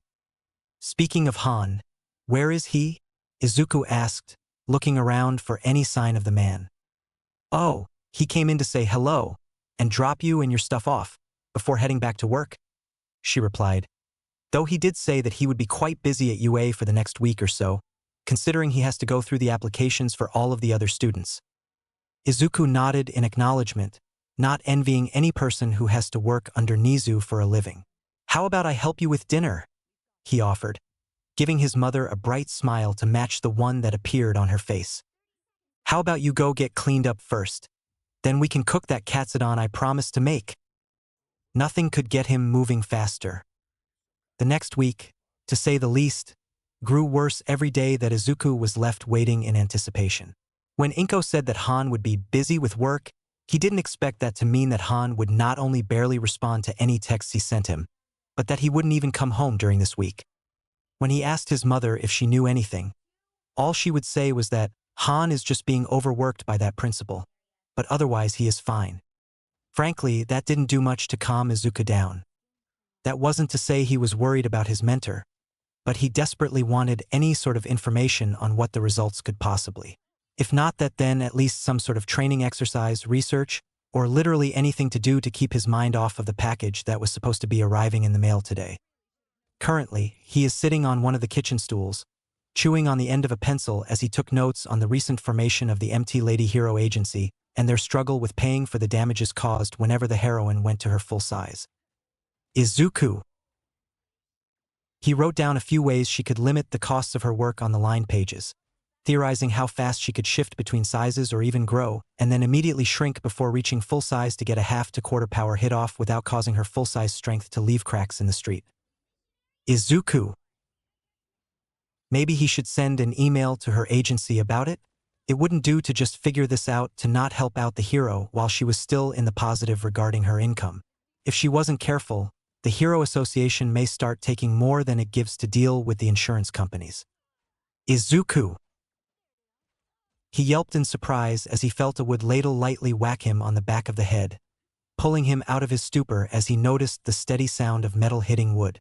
Looking down, he realized that the floor around him now had enough .50 caliber casings scattered about to supply a designated marksman with an overzealous trigger finger for a few hours. "You have to figure out how to stop doing that when you zone out, honey," Inko sighed, already sweeping up the stray bullets and putting them into an old ammo box that they used just to store whatever bullets Izuku produced when he was incredibly nervous or zoned out. Though in this case it was both, which would explain why this batch of fresh bullets filled the can by about a third, which only left a little space at the top for a few extras. "Sorry, Mom, the nerves are getting to me?" He trailed off, as he heard the doorbell ring throughout the house. Inko rushed to the door and opened it to find a large letter sitting in the mailbox outside the door. Looking to see who it was from, she nearly dropped it when she saw the bold UA logo printed upon it. "Izuku, it's here," she yelled, skittering back into the house as she attempted to not fall over as she quickly met her son, looking just as excited. Do you want to open it on your own or dash? Let's look together, Izuku stated, guiding his mother to the couch. The two settled into the cushions, staring down the imposing logo before Izuku quickly tore it open, jumping when a metal disc fell onto the coffee table. He was about to pick it up when it suddenly flickered to life, startling the two Midoriyas. I am here! Both Inko and Izuku's eyes bulged out of their heads when the imposing form of the number 1 hero filled the projected hologram. You may be wondering why All Might is in your recommendation decision message, young Midoriya, and it is because as of this school year, I shall be a teacher at UA. Now, going on to the results of your exam. There are none.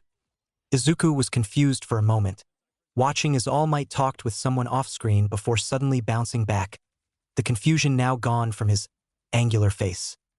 Well, according to the records, you earned a 98% on the written portion, putting you in the second rank among your fellow recommendation candidates. Well done. Izuku, I'm so proud of you, Inko whisper yelled, squeezing his hand reassuringly as the message continued. For your practical exam, however, it appears that Nedzu had set up a special test for you. According to a review done by all the teachers, they unanimously agreed that you should be accepted into the hero course. Izuku nearly started crying right there, but he attempted to back until the hero finished talking. Izuku Midoriya, welcome to your Hero Academia. As the hologram flickered off, every attempt at resisting his emotions failed as both he and his mother began crying on the couch. Izuku brought his mother into a hug as they let out every ounce of water they had in their tear ducts. The door to the house bursting open jostled the two out of their emotional hug, turning to see Han breathing heavily against the doorframe, looking like he just ran a few miles on sleep, reaching far into the negative hours. His long gray dreadlocks were all tied up in a messy bun that looked to have a few crumbs in them, and his eyes had bags that could hold the contents of the fridge and then some. Shit, I just missed it, didn't I? He groaned, letting his head thump into the door before slowly moving towards the other two. Yeah, you did, Izuku chuckled, with Inko just sighing before getting up and giving him a soft hug, not wanting to strain him any further. You need to go get cleaned up, honey, Inko said quietly, giving the man a quick kiss before flicking a few of the random bits out of his hair. I love you, but we can't have a nice family celebration when you look and smell like a homeless man. He huffed in what sounded like amusement, before sliding his way over to Izuku, ruffling his hair. I'm proud of ya, kiddo, Han stated, giving him a small smile. Thanks, Dad, Izuku replied quietly, the older man's eyes widening for a moment before a small tear ran down his face. Before either man could say anything, Inko hurried Han along to shower, a few tears of her own still flowing even though she looked like the happiest woman in the world. As it turns out, Han was dead tired. The moment he had gotten himself cleaned up, he passed out on the recliner in the living room, soft snores echoing through the house.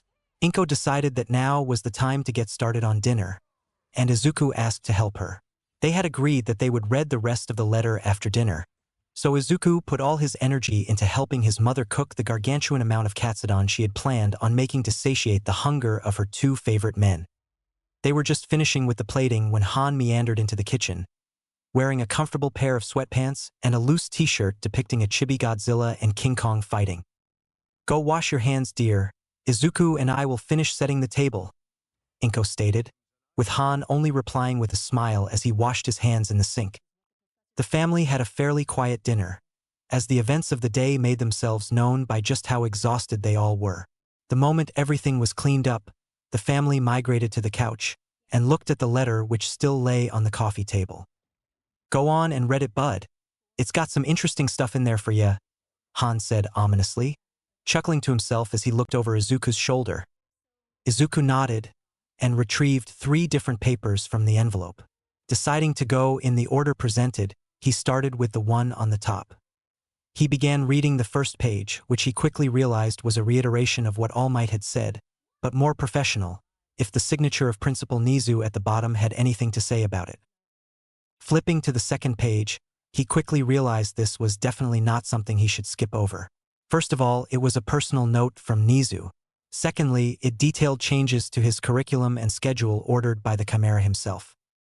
Not only would he be taking his regular 1A classes, but instead of art and history with Midnight, he would be taking a specialized course with Nizu himself. Also, he had an extra class added onto the end of his class schedule was the third-year firearms class taught by Han. I'm guessing that you had some input in this? Izuku chuckled, giving a pointed look at Han, who surprisingly shook his head. Nah, he had already finished your schedule by the end of your exam, Han stated, chuckling as well. I'm a bit worried about how he's taken an interest in you, actually. Having that principal focused on you is bad for anyone's mental stability. I'll be careful then, Izuku shuddered, thinking about whatever schemes the reportedly sadistic principal had. What's on the last paper, Izuku? Inko asked, now looking at the two papers he had set aside on the table. He looked at the last sheet and found that it was a list of instructions and a list of items to bring for moving into the dorms on campus. Giving them a quick look over, he was grateful for the note at the bottom saying that weapons were allowed in the dormitories as long as the staff were made aware of their presence and were approved. He hopes that the teachers won't mind him bringing along a veritable armory of weapons he was certified to have as a concealed carry, and the few non-firearm weapons he had just for fun, like a few of his bows and slingshots. After explaining the specifics to his mom, they all decided that he should move in on the first day possible, which was the day after tomorrow. That way, he could get settled in and have some time to explore the campus so he wouldn't get overwhelmed when he had to go between various buildings for his additional classes. Well, we can worry about packing tomorrow, so how about I get that ice cream in the freezer and we watch some of those American action movies you two love, Inko stated, clearly not taking no for an answer as she got up from the couch. Make sure you grab the tub of Rocky Road Darlin', Han called out, grabbing the TV remote and tossing it to Izuku. You get to pick out the movie tonight, son. Izuku decided at this point that today was the best day of his life so far. After a full and moderately emotional day of packing, the morning of the move arrived. Izuku and Han had just finished loading the last box full of Izuku's books and blueprints as Inko tried to prevent their driveway from flooding with her tears. I'm going to miss you so much, she cried, squeezing her son in her arms. You can come by after classes end anytime, Inko, Han soothed, handing her another box of tissues. Though I would advise against visiting too often. We don't need his fellow classmates to think you're some crazy helicopter mom. Izuku huffed appreciatively as Inko cried harder. The thought of having to limit herself to how much she could see her son paining her very soul. It's all right, Mom. If you really want, I can come to visit you instead. Oh, okay? She agreed, doing her best to compose herself before the pair left. I won't make you do that too often, but I expect you to text me every night to let me know you're okay. Sure thing, Mom, Izuku replied, stepping back as Inko relinquished her hold of him. All right, it's about time we head out, so I can get to work on time, and so Izuku has time to unpack, Han stated, bringing the other two into one more group hug. Stay safe, you two, Inko said, watching as the men got in Han's truck and drove away. I don't remember seeing these here last time I was here, Izuku said, getting out of the truck in front of several floor dorm building. While he did remember seeing dorm buildings on campus when he came last, the building in front of him and the one to the left of it most definitely didn't exist. Well, you'd be correct, Han answered, turning the truck off and putting his mask and hat on to complete his costume. Cementos built these after the recommendation exams took place. The old dorm buildings were destroyed because of outdated security systems and utilities that would cost more to replace than to just build a whole new building. I know you mentioned not wanting to reveal your identity to any of the students, but wouldn't having you help me move into the dorms be suspicious? Izuku asked, opening up the back of the truck and pulling out the first of several boxes. I say it's best they know I have a favorite student now than later, Han laughed, slapping Izuku on the back before taking a box himself. Izuku just shook his head with a smile as they walked through the front doors of the dorms, to find that there was nobody there, which wasn't surprising considering it was only 9 in the morning. The common area was quite spacious, with a large lounge area by the television, as well as a large kitchen and dining area. He made a mental note to see what the fridge and pantry had stocked so he had an idea of what to make for dinner. Not wasting any time, the duo quickly unloaded all the boxes from the truck and moved them up to Izuku's room on the 3rd floor. Han stated to shoot him a message if there were any problems, and drove his truck away to go to work, leaving Izuku alone in the giant empty building. As he was in the process of taking stock of the food that was available before he went to unpack the boxes, he heard the front door open to see a certain onyx-haired woman make her way through, followed by a group of men carrying pieces to what looked to be an absolutely massive bed frame. He waved as she spotted him. A small smile graced her features as she strode over and sat down at the counter, letting her moving crew get to work. "Not feeling like getting in the way of your crew, I see," he said, leaning on the counter across from her after retrieving an apple from the fruit basket sitting on the counter. "Yes, I felt a bit guilty about it, but they assured me that everything was handled," she said, taking a look back as the men worked quickly, bringing in box after box in what looked like a trail of ants, even though there couldn't have been more than 6 men. "There's no shame in accepting help from others, Yayarosa-san," Izuku stated, sliding the fruit basket to where she could reach. "No need for the honorifics, Midoriya. We are all going to be working together to be heroes for the next 3 years, are we not?" she asked, taking a banana for herself after appraising the small selection present within it. "Sounds good to me," he chuckled, taking a bite of his snack as he did his best to ignore the bit of anxiety at the fact he was casually talking with such a beautiful woman. "How long have you been here by yourself?" she asked, her cat-like eyes gazing at him softly. "Not too long. My mentor came along to help me get unloaded before he left, and I decided to come see what the kitchen had to offer before heading to unpack," he replied, taking another bite of his apple. "I wanted to see specifically what food options they had that were high in metal and vitamins, as my quirk can burn through the stores in my body quite a bit if I overuse it, to ensure I have a constant store or those I have to eat quite a bit every day." As he talked, he noticed how she seeming lit up with interest, practically bouncing with suppressed excitement on her bar stool. "Does your quirk happen to be a creation emitter type?" she asked quickly, her question laced with her energy. "Heh, right on the nose," he answered, giving her a smile as he put his hand out and let a small squirt gun design he found online fall out.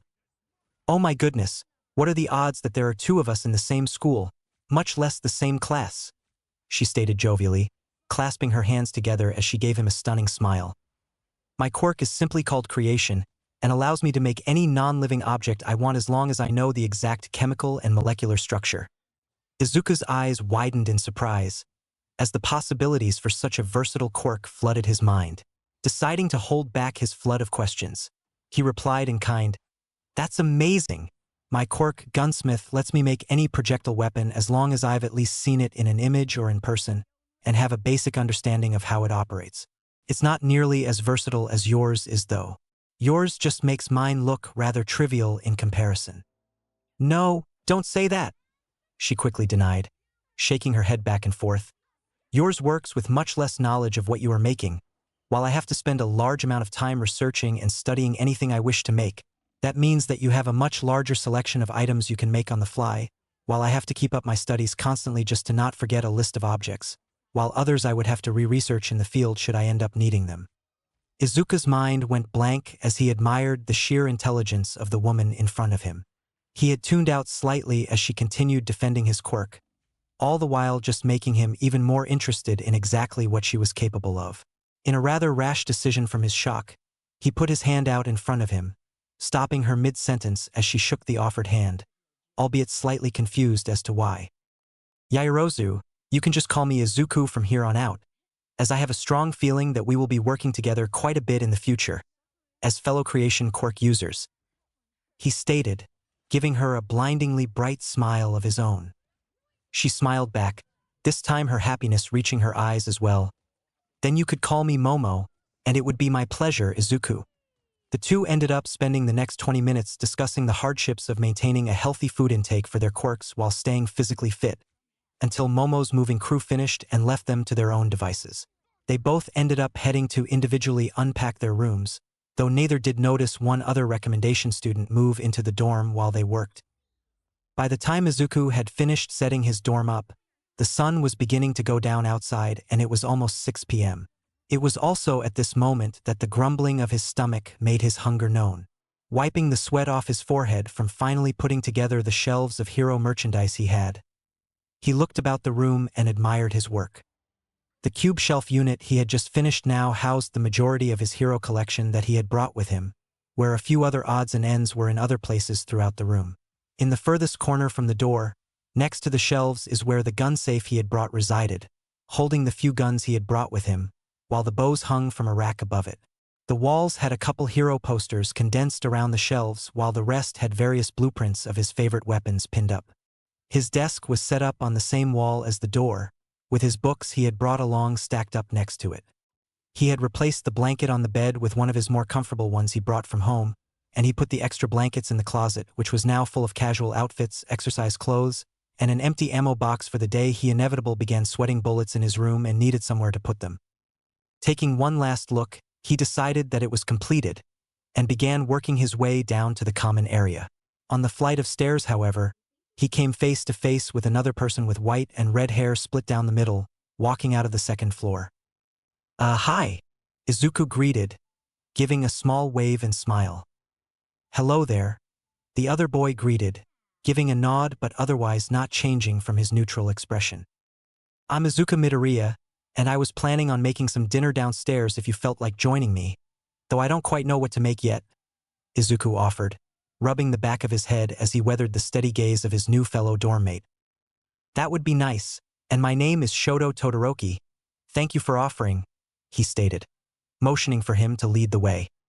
Izuku began walking with Shoto, and they quickly reached the open lobby to see Momo gazing at the contents of the pantry herself. "Hey Momo, you feeling ready for some dinner yourself?" Izuku asked, causing her to jump slightly before looking in his direction. "I was indeed, and I'm Momo Yaoyorozu, as we haven't been acquainted yet," Momo stated, reaching her hand out to Shoto, who promptly returned the gesture. "Shoto Todoroki, and could we have cold soba?" he asked, looking at the two of them questioningly. Izuku almost missed it, but he saw a slight shift in his posture when he asked the question, almost seeming hopeful for a moment before pushing the emotion down. "I know how to make that if it sounds good to you?" he asked, looking at Momo, who have a nod in affirmation. "Well, I'll get going on that," Izuku stated, quickly moving and taking out the necessary ingredients and utensils. "I should be done in about 20 minutes, so you two can do whatever. I've got it handled." The other two looked at each other and shrugged, opting to take a seat at the island while Izuku went to work preparing the dipping sauce. Momo and Shoto talked quietly as Izuku cooked the noodles, and sure enough, there were plates with a mound of noodles and a few different sides to go with them in exactly 20 minutes. As the two began eating, Izuku realized that he and Momo would probably need more, so he set the remaining noodles on a plate in between the others and began cooking another set of the noodles for himself, watching happily as his two fellow dorm mates enjoyed his cooking. "Where did you learn to cook, Izuku? This is quite delicious for such a simple dish," Momo asked, and the way Shoto looked at him inquisitively begged the same question. "Both my mom and dad have spent the last few years drilling into me the necessary skills to take care of myself. It just so happens that both of them insisted I be excellent at cooking so I could make food for them if they felt lazy. Though that has yet to happen." Izuku chuckled, remembering every time he would be pushed out of the kitchen when he attempted to cook for his mom. "Well, you could win any lucky lady's heart if you cooked for them like this every day," Momo stated, taking another bite of her noodles and sighing contentedly. Izuku blushed slightly, but quickly pushed it aside as he set out his plate, taking the finished noodles and digging in himself. The trio spent the next few minutes eating silently, satisfied with just enjoying their meal in the quiet atmosphere of the mostly empty building. They were pulled out of their reverie, however, as the front door opened to reveal a shaggy-looking man in a black shirt and sweats. They all stared at the newcomer as he walked over, giving an appraising look at the three of them, though his eyes lingered on Izuku before he spoke. "I'm Shota Aizawa, and am the advisor for this dorm, as well as your homeroom teacher when the school year starts. Seeing as you three are all of my recommendation students for this year, I would like to state that you will be pushed harder than your peers, as the staff all found you to be the top picks from the exam." Pausing to scratch at an itch, Aizawa continued, "As you have all received training before coming here to UA, I will also expect you to do your best to help pull your fellow students up to your level, as it is illogical to leave the others and only focus on yourselves. Besides that, I appreciate that you haven't burned the building to the ground yet." I'll leave you to your meal, but Midoriya, I would like a word in private. The students were left speechless as the man simply walked back towards the front door, not waiting for Izuku to go with him. He quickly stumbled out of his chair and managed to catch up right as his now identified teacher opened the door and stepped outside into the cold night air. Izuku stepped out as well and closed the door behind him, and turned to be face to face with the imposing man. They stared each other down for a moment, before Aizawa spoke up again. I believe you realize at this point the hardships you will face as a hero with your skill set.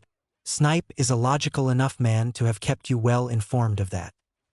Yes, sir, he has, Izuku replied, gulping involuntarily as the other man's gaze narrowed before he sighed.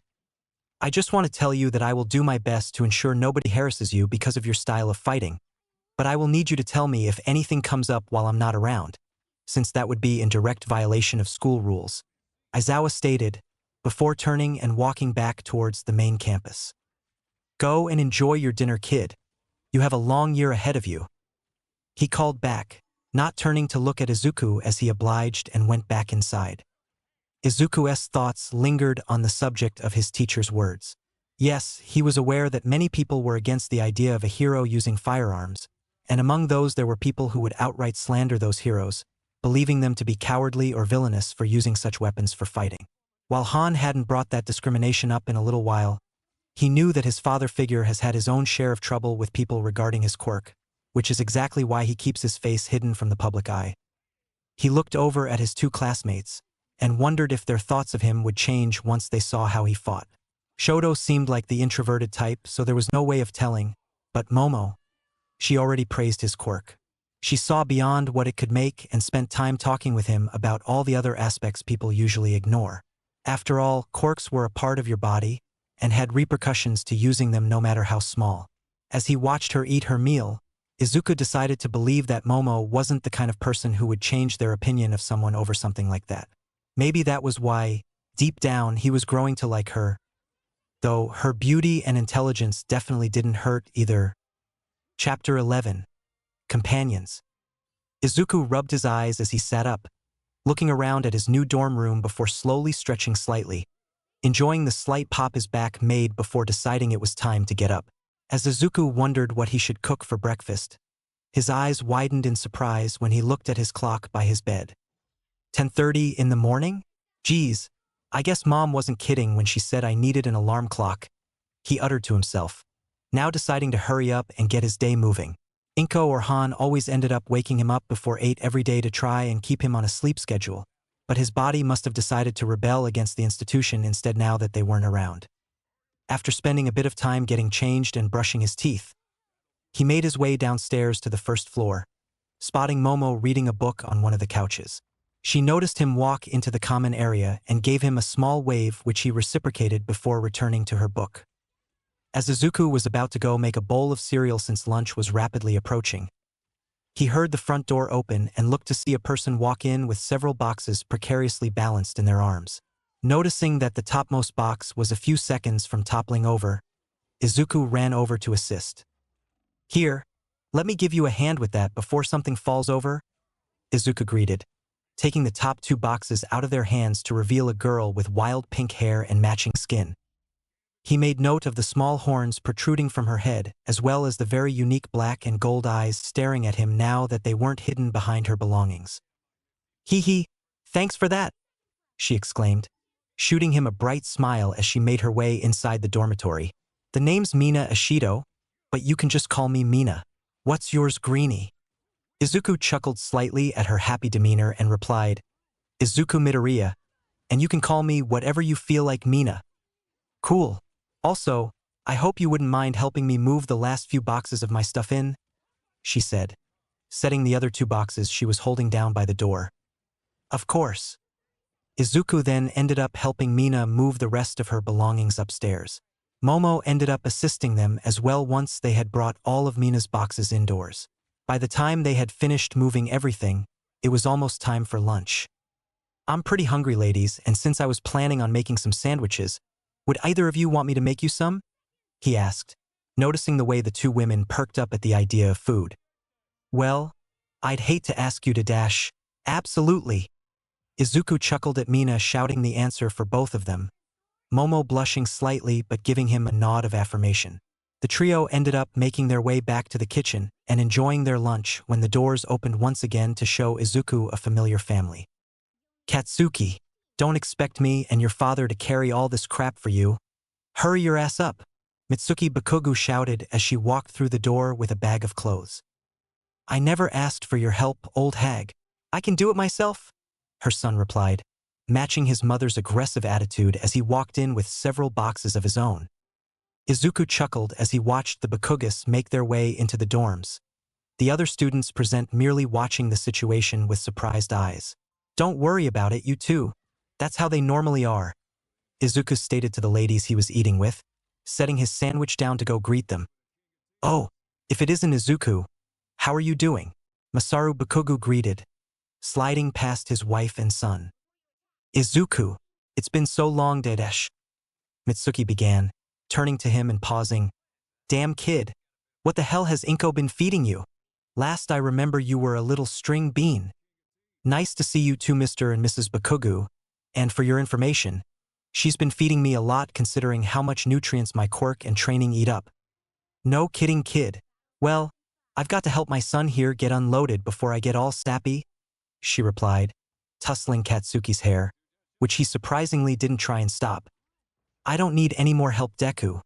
Go enjoy your damn lunch or whatever, he grumbled, glaring at Izuku as he turned away to get another set of boxes. Rough as usual, though I suppose I should be happy that he let us help him move in, despite him constantly trying to do the work by himself, Masaru stated, sighing as he began walking back out of the dorm. It was good seeing you again, Izuku. I hope you have a good time here at UA. Mitsuki dittoed her husband as Izuku said his goodbyes, making his way back to the kitchen island where the last slice of his sandwich lay untouched. You know them, Izuku? Momo asked, looking over at him as she reached for her last remaining slice. Yeah, you could call them family friends. Bakugo got his roughness from his mother, but they all are good people, he stated, taking a bite. Well, I'd have to say that Bakugo got some of his mother's killer looks, but that attitude is a major turnoff for me, Mina said, putting a finger to the corner of her mouth. You, on the other hand, are only shooting higher up my list for these delicious sandwiches, she smirked, enjoying the way Izuku choked slightly on his food before composing himself. Thanks for the compliment, Mina. I'm just glad I inherited my talent for cooking from my parents. The rest of the lunch was rather uneventful, with the trio making some small talk once they finished. Katsuki had brought all his boxes upstairs and never came back down, as he was probably going to spend the rest of the day unpacking. Izuku was about to explore the campus a bit when his phone suddenly started ringing. He excused himself and walked away, answering the call. Hey kiddo, how's college life going so far? Han said, the sound of papers shuffling moving in the background. It's going well, Dad. I've made a few new friends already. That's great. Now, I was giving you a ring because I just finished getting your costume design submitted, but Power Loader wanted to have you come in at some point this week for a final fitting, as well as to approve a few minor changes he wanted to make, he stated. Sounds all good to me, Izuku replied, looking out the window towards the campus proper. What time should I head over to the support lab? He said that he would give you a call later this week, once he finishes up some of the third-year costumes, as well as some other support mumbo-jumbo he mentioned. Okay, I'll keep my phone by me then. Anything else? Just wanted to say I love you, Izuku. Now go on back to your friends. Oh, and do give your mother a call before she decides to come over here herself. Izuku chuckled and replied, I will, and I love you too, Dad. Hanging up the call, Izuku made his way to the couches where the girls plus a spontaneously appearing Shudo were now watching some sort of nature show. The rest of the week went by in a bit of a blur, as between new people showing up every day and everyone trying to stave off a lingering boredom of not having anything to do, life got a bit repetitive. Izuku found that he was waking up later than he normally would, but still made an effort to get up around 8 in the morning so he wouldn't be suffering when classes came into session. Mina and Bakugo actually ended up hitting it off, as he had finally found a rival in eating spicy food. Nobody knew why, but every day they ate some horrid concoction of a meal that grew spicier by the day. Shoto had made a mistake when he saw that they had made cold soba and assumed the dipping sauce was safe to consume. Momo had luckily been on site to administer emergency first aid as he writhed on the floor in betrayal, seeing as his favorite food was now turned toxic by the two demons enjoying their meal. A trio of guys named Kirishima, Satu, and Kaminari arrived at the dorms, which quickly livened the relatively quiet dorms. Ijiro Kirishima was manly in every sense of the word, being that when challenged to see whether he or Satu could carry more boxes, he ended up carrying his boxes, Satu's boxes, and Satu himself. Well, he did for about 2 steps before he was crushed under the oppressive weight. Rikido Satu was actually fairly calm, but he looked like he could bench press at least a few of the fellow members of Class 1A. Surprisingly, he was a very good baker, and he even promised to help teach Izuku some recipes if Izuku taught him a few of his own. Denki Kaminari quickly asserted himself as the easygoing type, even if he did try to flirt with all the girls with varying degrees of smoothness. Overall, though, Izuku liked every one of them. The following day introduced more quirky individuals, including a very French Yuga Aoyama and soft-spoken Koji Koda. Aoyama was about as flamboyant as humanly possible, but Izuku could tell he only had good intentions hidden behind his never-ending supply of glitter. While Koda was the perfect incarnation of a gentle giant, Izuku was able to learn quite a bit about him, mainly being his extreme love of animals and fear of insects. Izuku would never forget how loud he screamed when he saw a spider sitting on the kitchen counter. The last 2 move-in days, however, were by far the most chaotic due to the fact that the dorms doubled in population. Izuku didn't interact with everyone, but the few he did interact with were interesting by every means. Tenya Ida was a rule follower by heart, but had motives that fit just about every good aspiring hero to be, though Izuku swore that he knew that name from somewhere. Ochako Uraraka and Tsuyu Azui arrived at the same time, and Izuku ended up helping them move up to their rooms while the other guys were off doing weightlifting at the school gym. While Uraraka appeared to be too amazed by everything to fully focus on conversation, Azui, or Tsu, as she told Izuku to call her, was blunt in a weirdly endearing way. Thankfully, Uraraka's quirk, zero gravity, made it a relatively painless process.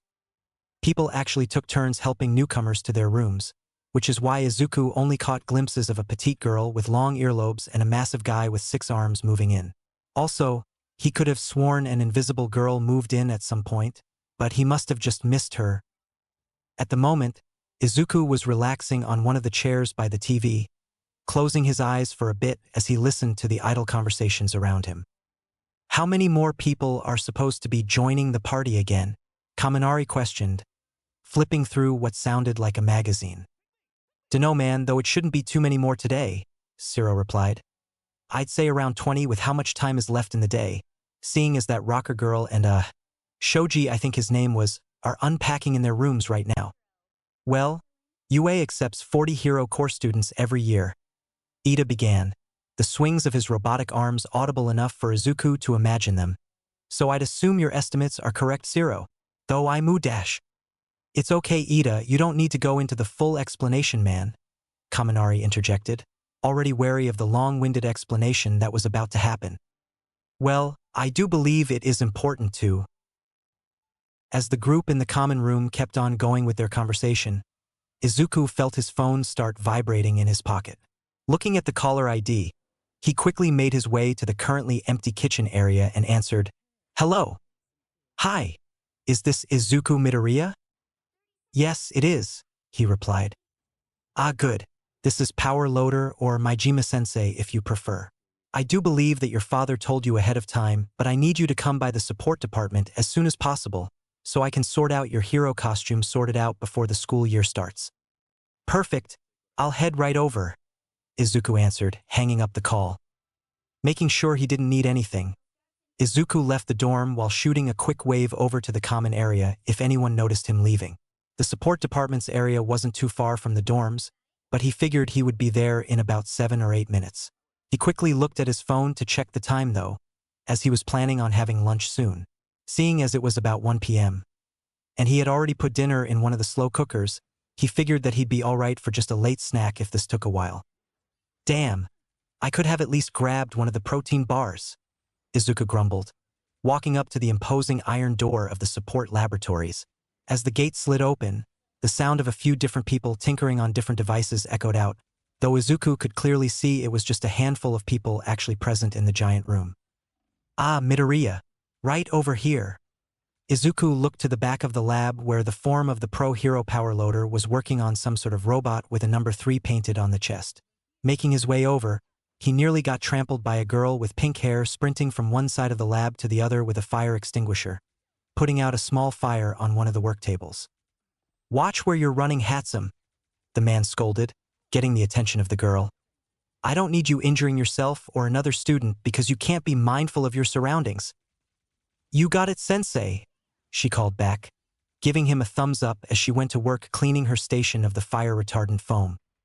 "Sorry about that," he sighed, looking back to Izuku now that he was next to the man. "Hatsum there is an incoming first year like you, but that bright mind of hers sometimes shunts basic safety in place of her work." Izuku chuckled as he looked at the girl for a moment longer. A large pair of steampunk goggles pulled over her eyes as she started taking apart some sort of contraption on the table. Her arms were covered in grease and a bit of soot, along with the black tank top and cargo pants she was wearing. "Yeah, she does seem like one of the wilder types. Anyways, let me get these forms out for you," Majima stated, moving over to a much cleaner desk with drawers full of papers. After shuffling the contents around for a moment, he came back with a large folder. As he set it down on the work table, Izuku looked with excitement as he saw the professional schematics and blueprints for his costume get pulled out, as well as a few extra documents. "As you can see, not too many changes had to be made to your submitted design," he explained, pointing out a few spots on the papers.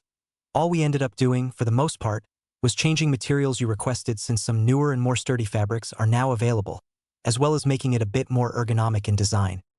"This is amazing, sensei," Izuku replied, enjoying the fact that the costume he had worked on with his parents was deemed suitable for hero work. "Though I did change up the headgear you requested, as some issues with a hero in Okinawa ended up changing the design requirements and recommendations for costumes," the engineer said, pulling out another couple pages with a revamped version of the facial protection he wanted.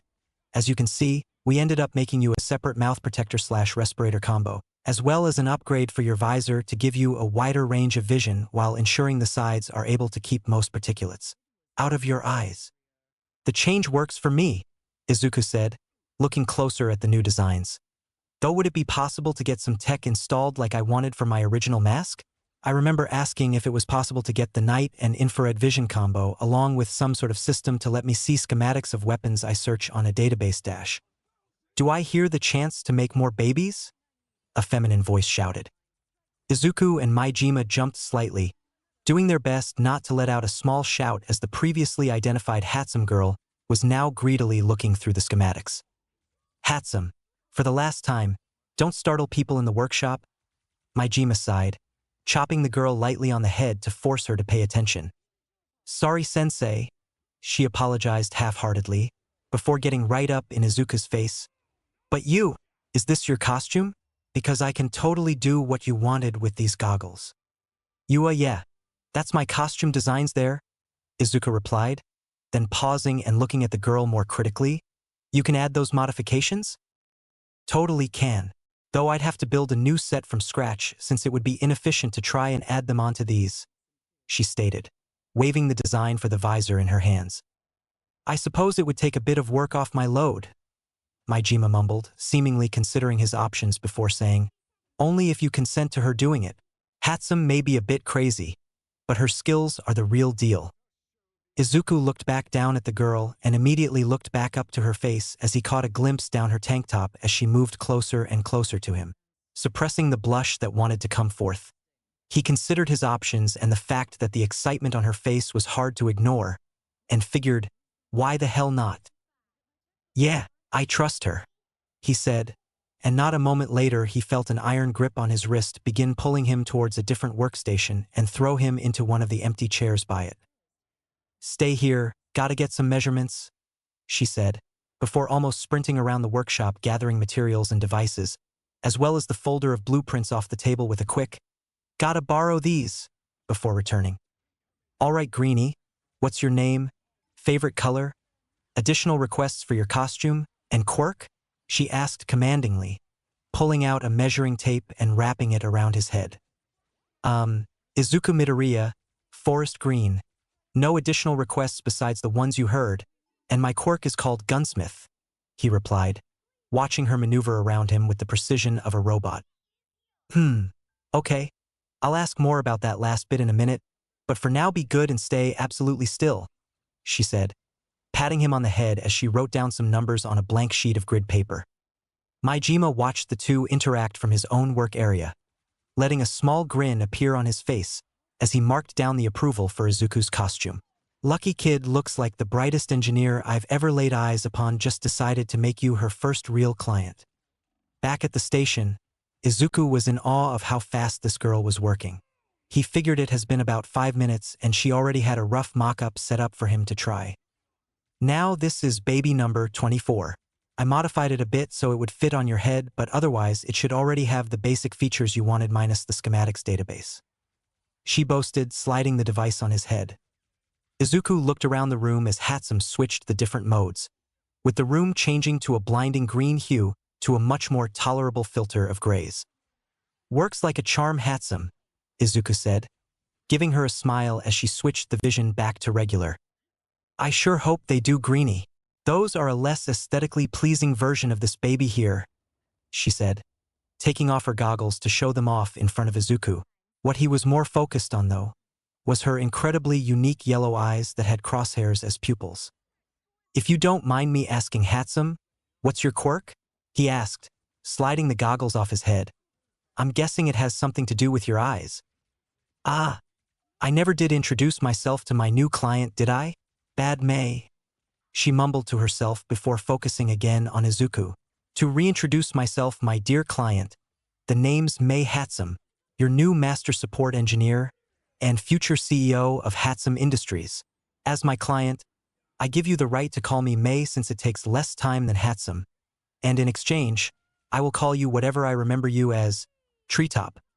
Izuku just laughed at her antics as she gave him a blindingly white smile. But to answer your question, my quirk, Zoom, is a mutation in my eyes that allows me to zoom in up to 50 times normal human vision. Wow, that's great for an engineer, May, Izuku replied, pulling out a small notepad and pen from his pocket to write down the information for later. I'd imagine you mainly use it when working on a smaller scale or more delicate projects, but you could easily enhance that ability as well with normal magnifying devices. That's the other use for my goggles, she said, turning a knob on the side back and forth. Not only do they protect my eyes from damage when welding, but they also allow me to see much more detail than normal. Seems like you already had your own weakness figured out then. Though, do you have side effects from zooming in for too long? Izuku asked, now fully invested in the girl's quirk. It's not every day someone is completely willing to share every detail of their ability. Nope, she replied, setting her goggles down on the workbench and sitting backward in another chair while still facing him. Your turn. Explain your quirk to me, dear client. That way I can make even better babies for you in the future. From there, Izuku and May spent a long time nerding out about quirks. The other engineers in the lab began to relax slightly more, as someone had given May enough of a distraction that she wasn't an active hazard. Izuku explained the inspiration for his costume design to May, who immediately made the connection between him and the pro hero snipe based on the similar designs and materials. Izuku, on the other hand, was simply happy to have a conversation about quirks and heroes with someone who could keep up with him. Hey, you two, it's time to close up, Majima called out, sliding the last of his tools back onto their rack on the wall. May was already known for staying in the lab for as long as possible, but he was surprised to see Midoriya still here. It hurt him a bit to take them out of their passionate conversation, but he needed to eat dinner, and he knew that these two kids needed to eat. Yes, sensei, Izuku called back, now helping May clean up the mess she had made around her work table. You don't have to help me with this, you know, she said, sliding some spare metal into a bin. It's the least I can do for the engineer building my new goggles, Izuku replied, giving her a smile as she looked at him appraisingly. He found that the longer they talked, the more she ended up mellowing out. It's almost like she had been wound up tight from working so much and finally unraveled. The two worked in relative silence for a couple of minutes before finally finishing, saying their goodbyes to Power Loader before walking out of the massive steel doors. Izuku was about to say farewell to May before both of their stomachs grumbled loudly in the empty hallway. Finally bothering to look at his phone, it said that it was almost 7 p.m., and he had a couple of texts from his classmates wondering where he disappeared off to. Apparently, they all had a group icebreaker session once the remaining people moved in. Ah, looks like this is goodbye for now, May said with a chuckle, shifting from foot to foot as she ruffled her pink locks lightly. Not quite, Izuku said, realizing where they were both going. All the dorm buildings are in the same direction from here. Oh, she replied quietly, looking back at Izuku. Well, let's head back then. I need to go make one of my ramen packs or something. Did one of your dorm mates not make some dinner? Izuku asked curiously, wondering what the other dormitories were like. I doubt it, since everyone in my dorm sucks at cooking. We all pretty much fend for ourselves when it comes to food, May stated, now looking at the ground in minor embarrassment. Izuku contemplated that for a moment before realizing that his food was likely still there. After Katsuki nearly killed Kirishima for eating some of the food he left on the stove to stay warm, the group decided to not mess with each other's food unless given explicit permission to do so. How about you come to grab some food from my dorm? I left some beef stew in the slow cooker that is easy to take on the go, Izuku offered, looking at May, who now had wide eyes. And no, I couldn't possibly intrude like that. It's the hero course dorm while I belong to the support course. It's weird and I'd be out of place and dash. May, it's totally fine. If you are uncomfortable, I can run in and get you some while you wait on the porch, he countered, tugging her by the elbow lightly to get her moving before she could think about it. Okay, she sighed, giving in to his offer, though her mind wandered to the fact that he had just offered to take her to his residence and offer her food. The only comment her mind could offer was, "Is this what flirting is?" May was now waiting outside the Class 1A dorms, pacing back and forth on the front porch. She had no idea how she got into this situation, but a part of her would never turn down a freshly cooked meal. She'd been having ramen for dinner every day since arriving at UA, and cereal for breakfast. May had no idea what other dorms were like, but her fellow support course students were almost all very introverted in the way they acted, and she didn't have the heart to ask people if they would make some food for her too. While she may be known as a very outgoing engineer in the labs, that backfires on her when she is any sort of normal environment, as people treat her as the weird tech head outside of it. It was easy for her to talk to people when it was about her babies or other support staff, but otherwise, she had no clue what to do with herself. It's not like she had any real friends to go out with during school in the past, mainly since she always spent her free time at her workshop in her family's garage. May was pulled out of her thoughts when the first person she has made a real relationship with at UA opened the door to the dormitory, holding a Tupperware container full of hot stew. "Here you go," Izuku said, giving her the container. "Be careful when you eat it since it's still really hot. Oh, and you can give that back to me whenever you feel like it. One of my classmates made a ton for us to use since our dorm was a bit understocked for our food needs." While May's interest was piqued with that last comment about one of his classmates, she focused on the task at hand by accepting the container. "This smells really good, Izuku," she said quietly, giving him as much of a smile as she could muster. "Thanks for the meal." With her gratitude given, she quickly made her way back to the support dorms, a small blush creeping up her face as her stomach grumbled loudly in the night. Izuku watched her walk away, the smile he had on only growing slightly. While he was happy that he had made a new friend today, he couldn't help the odd feeling he got in his stomach when she used his real name. His thoughts were halted by a growl of his own stomach, retraining his thoughts to the fact that he desperately needed something to eat.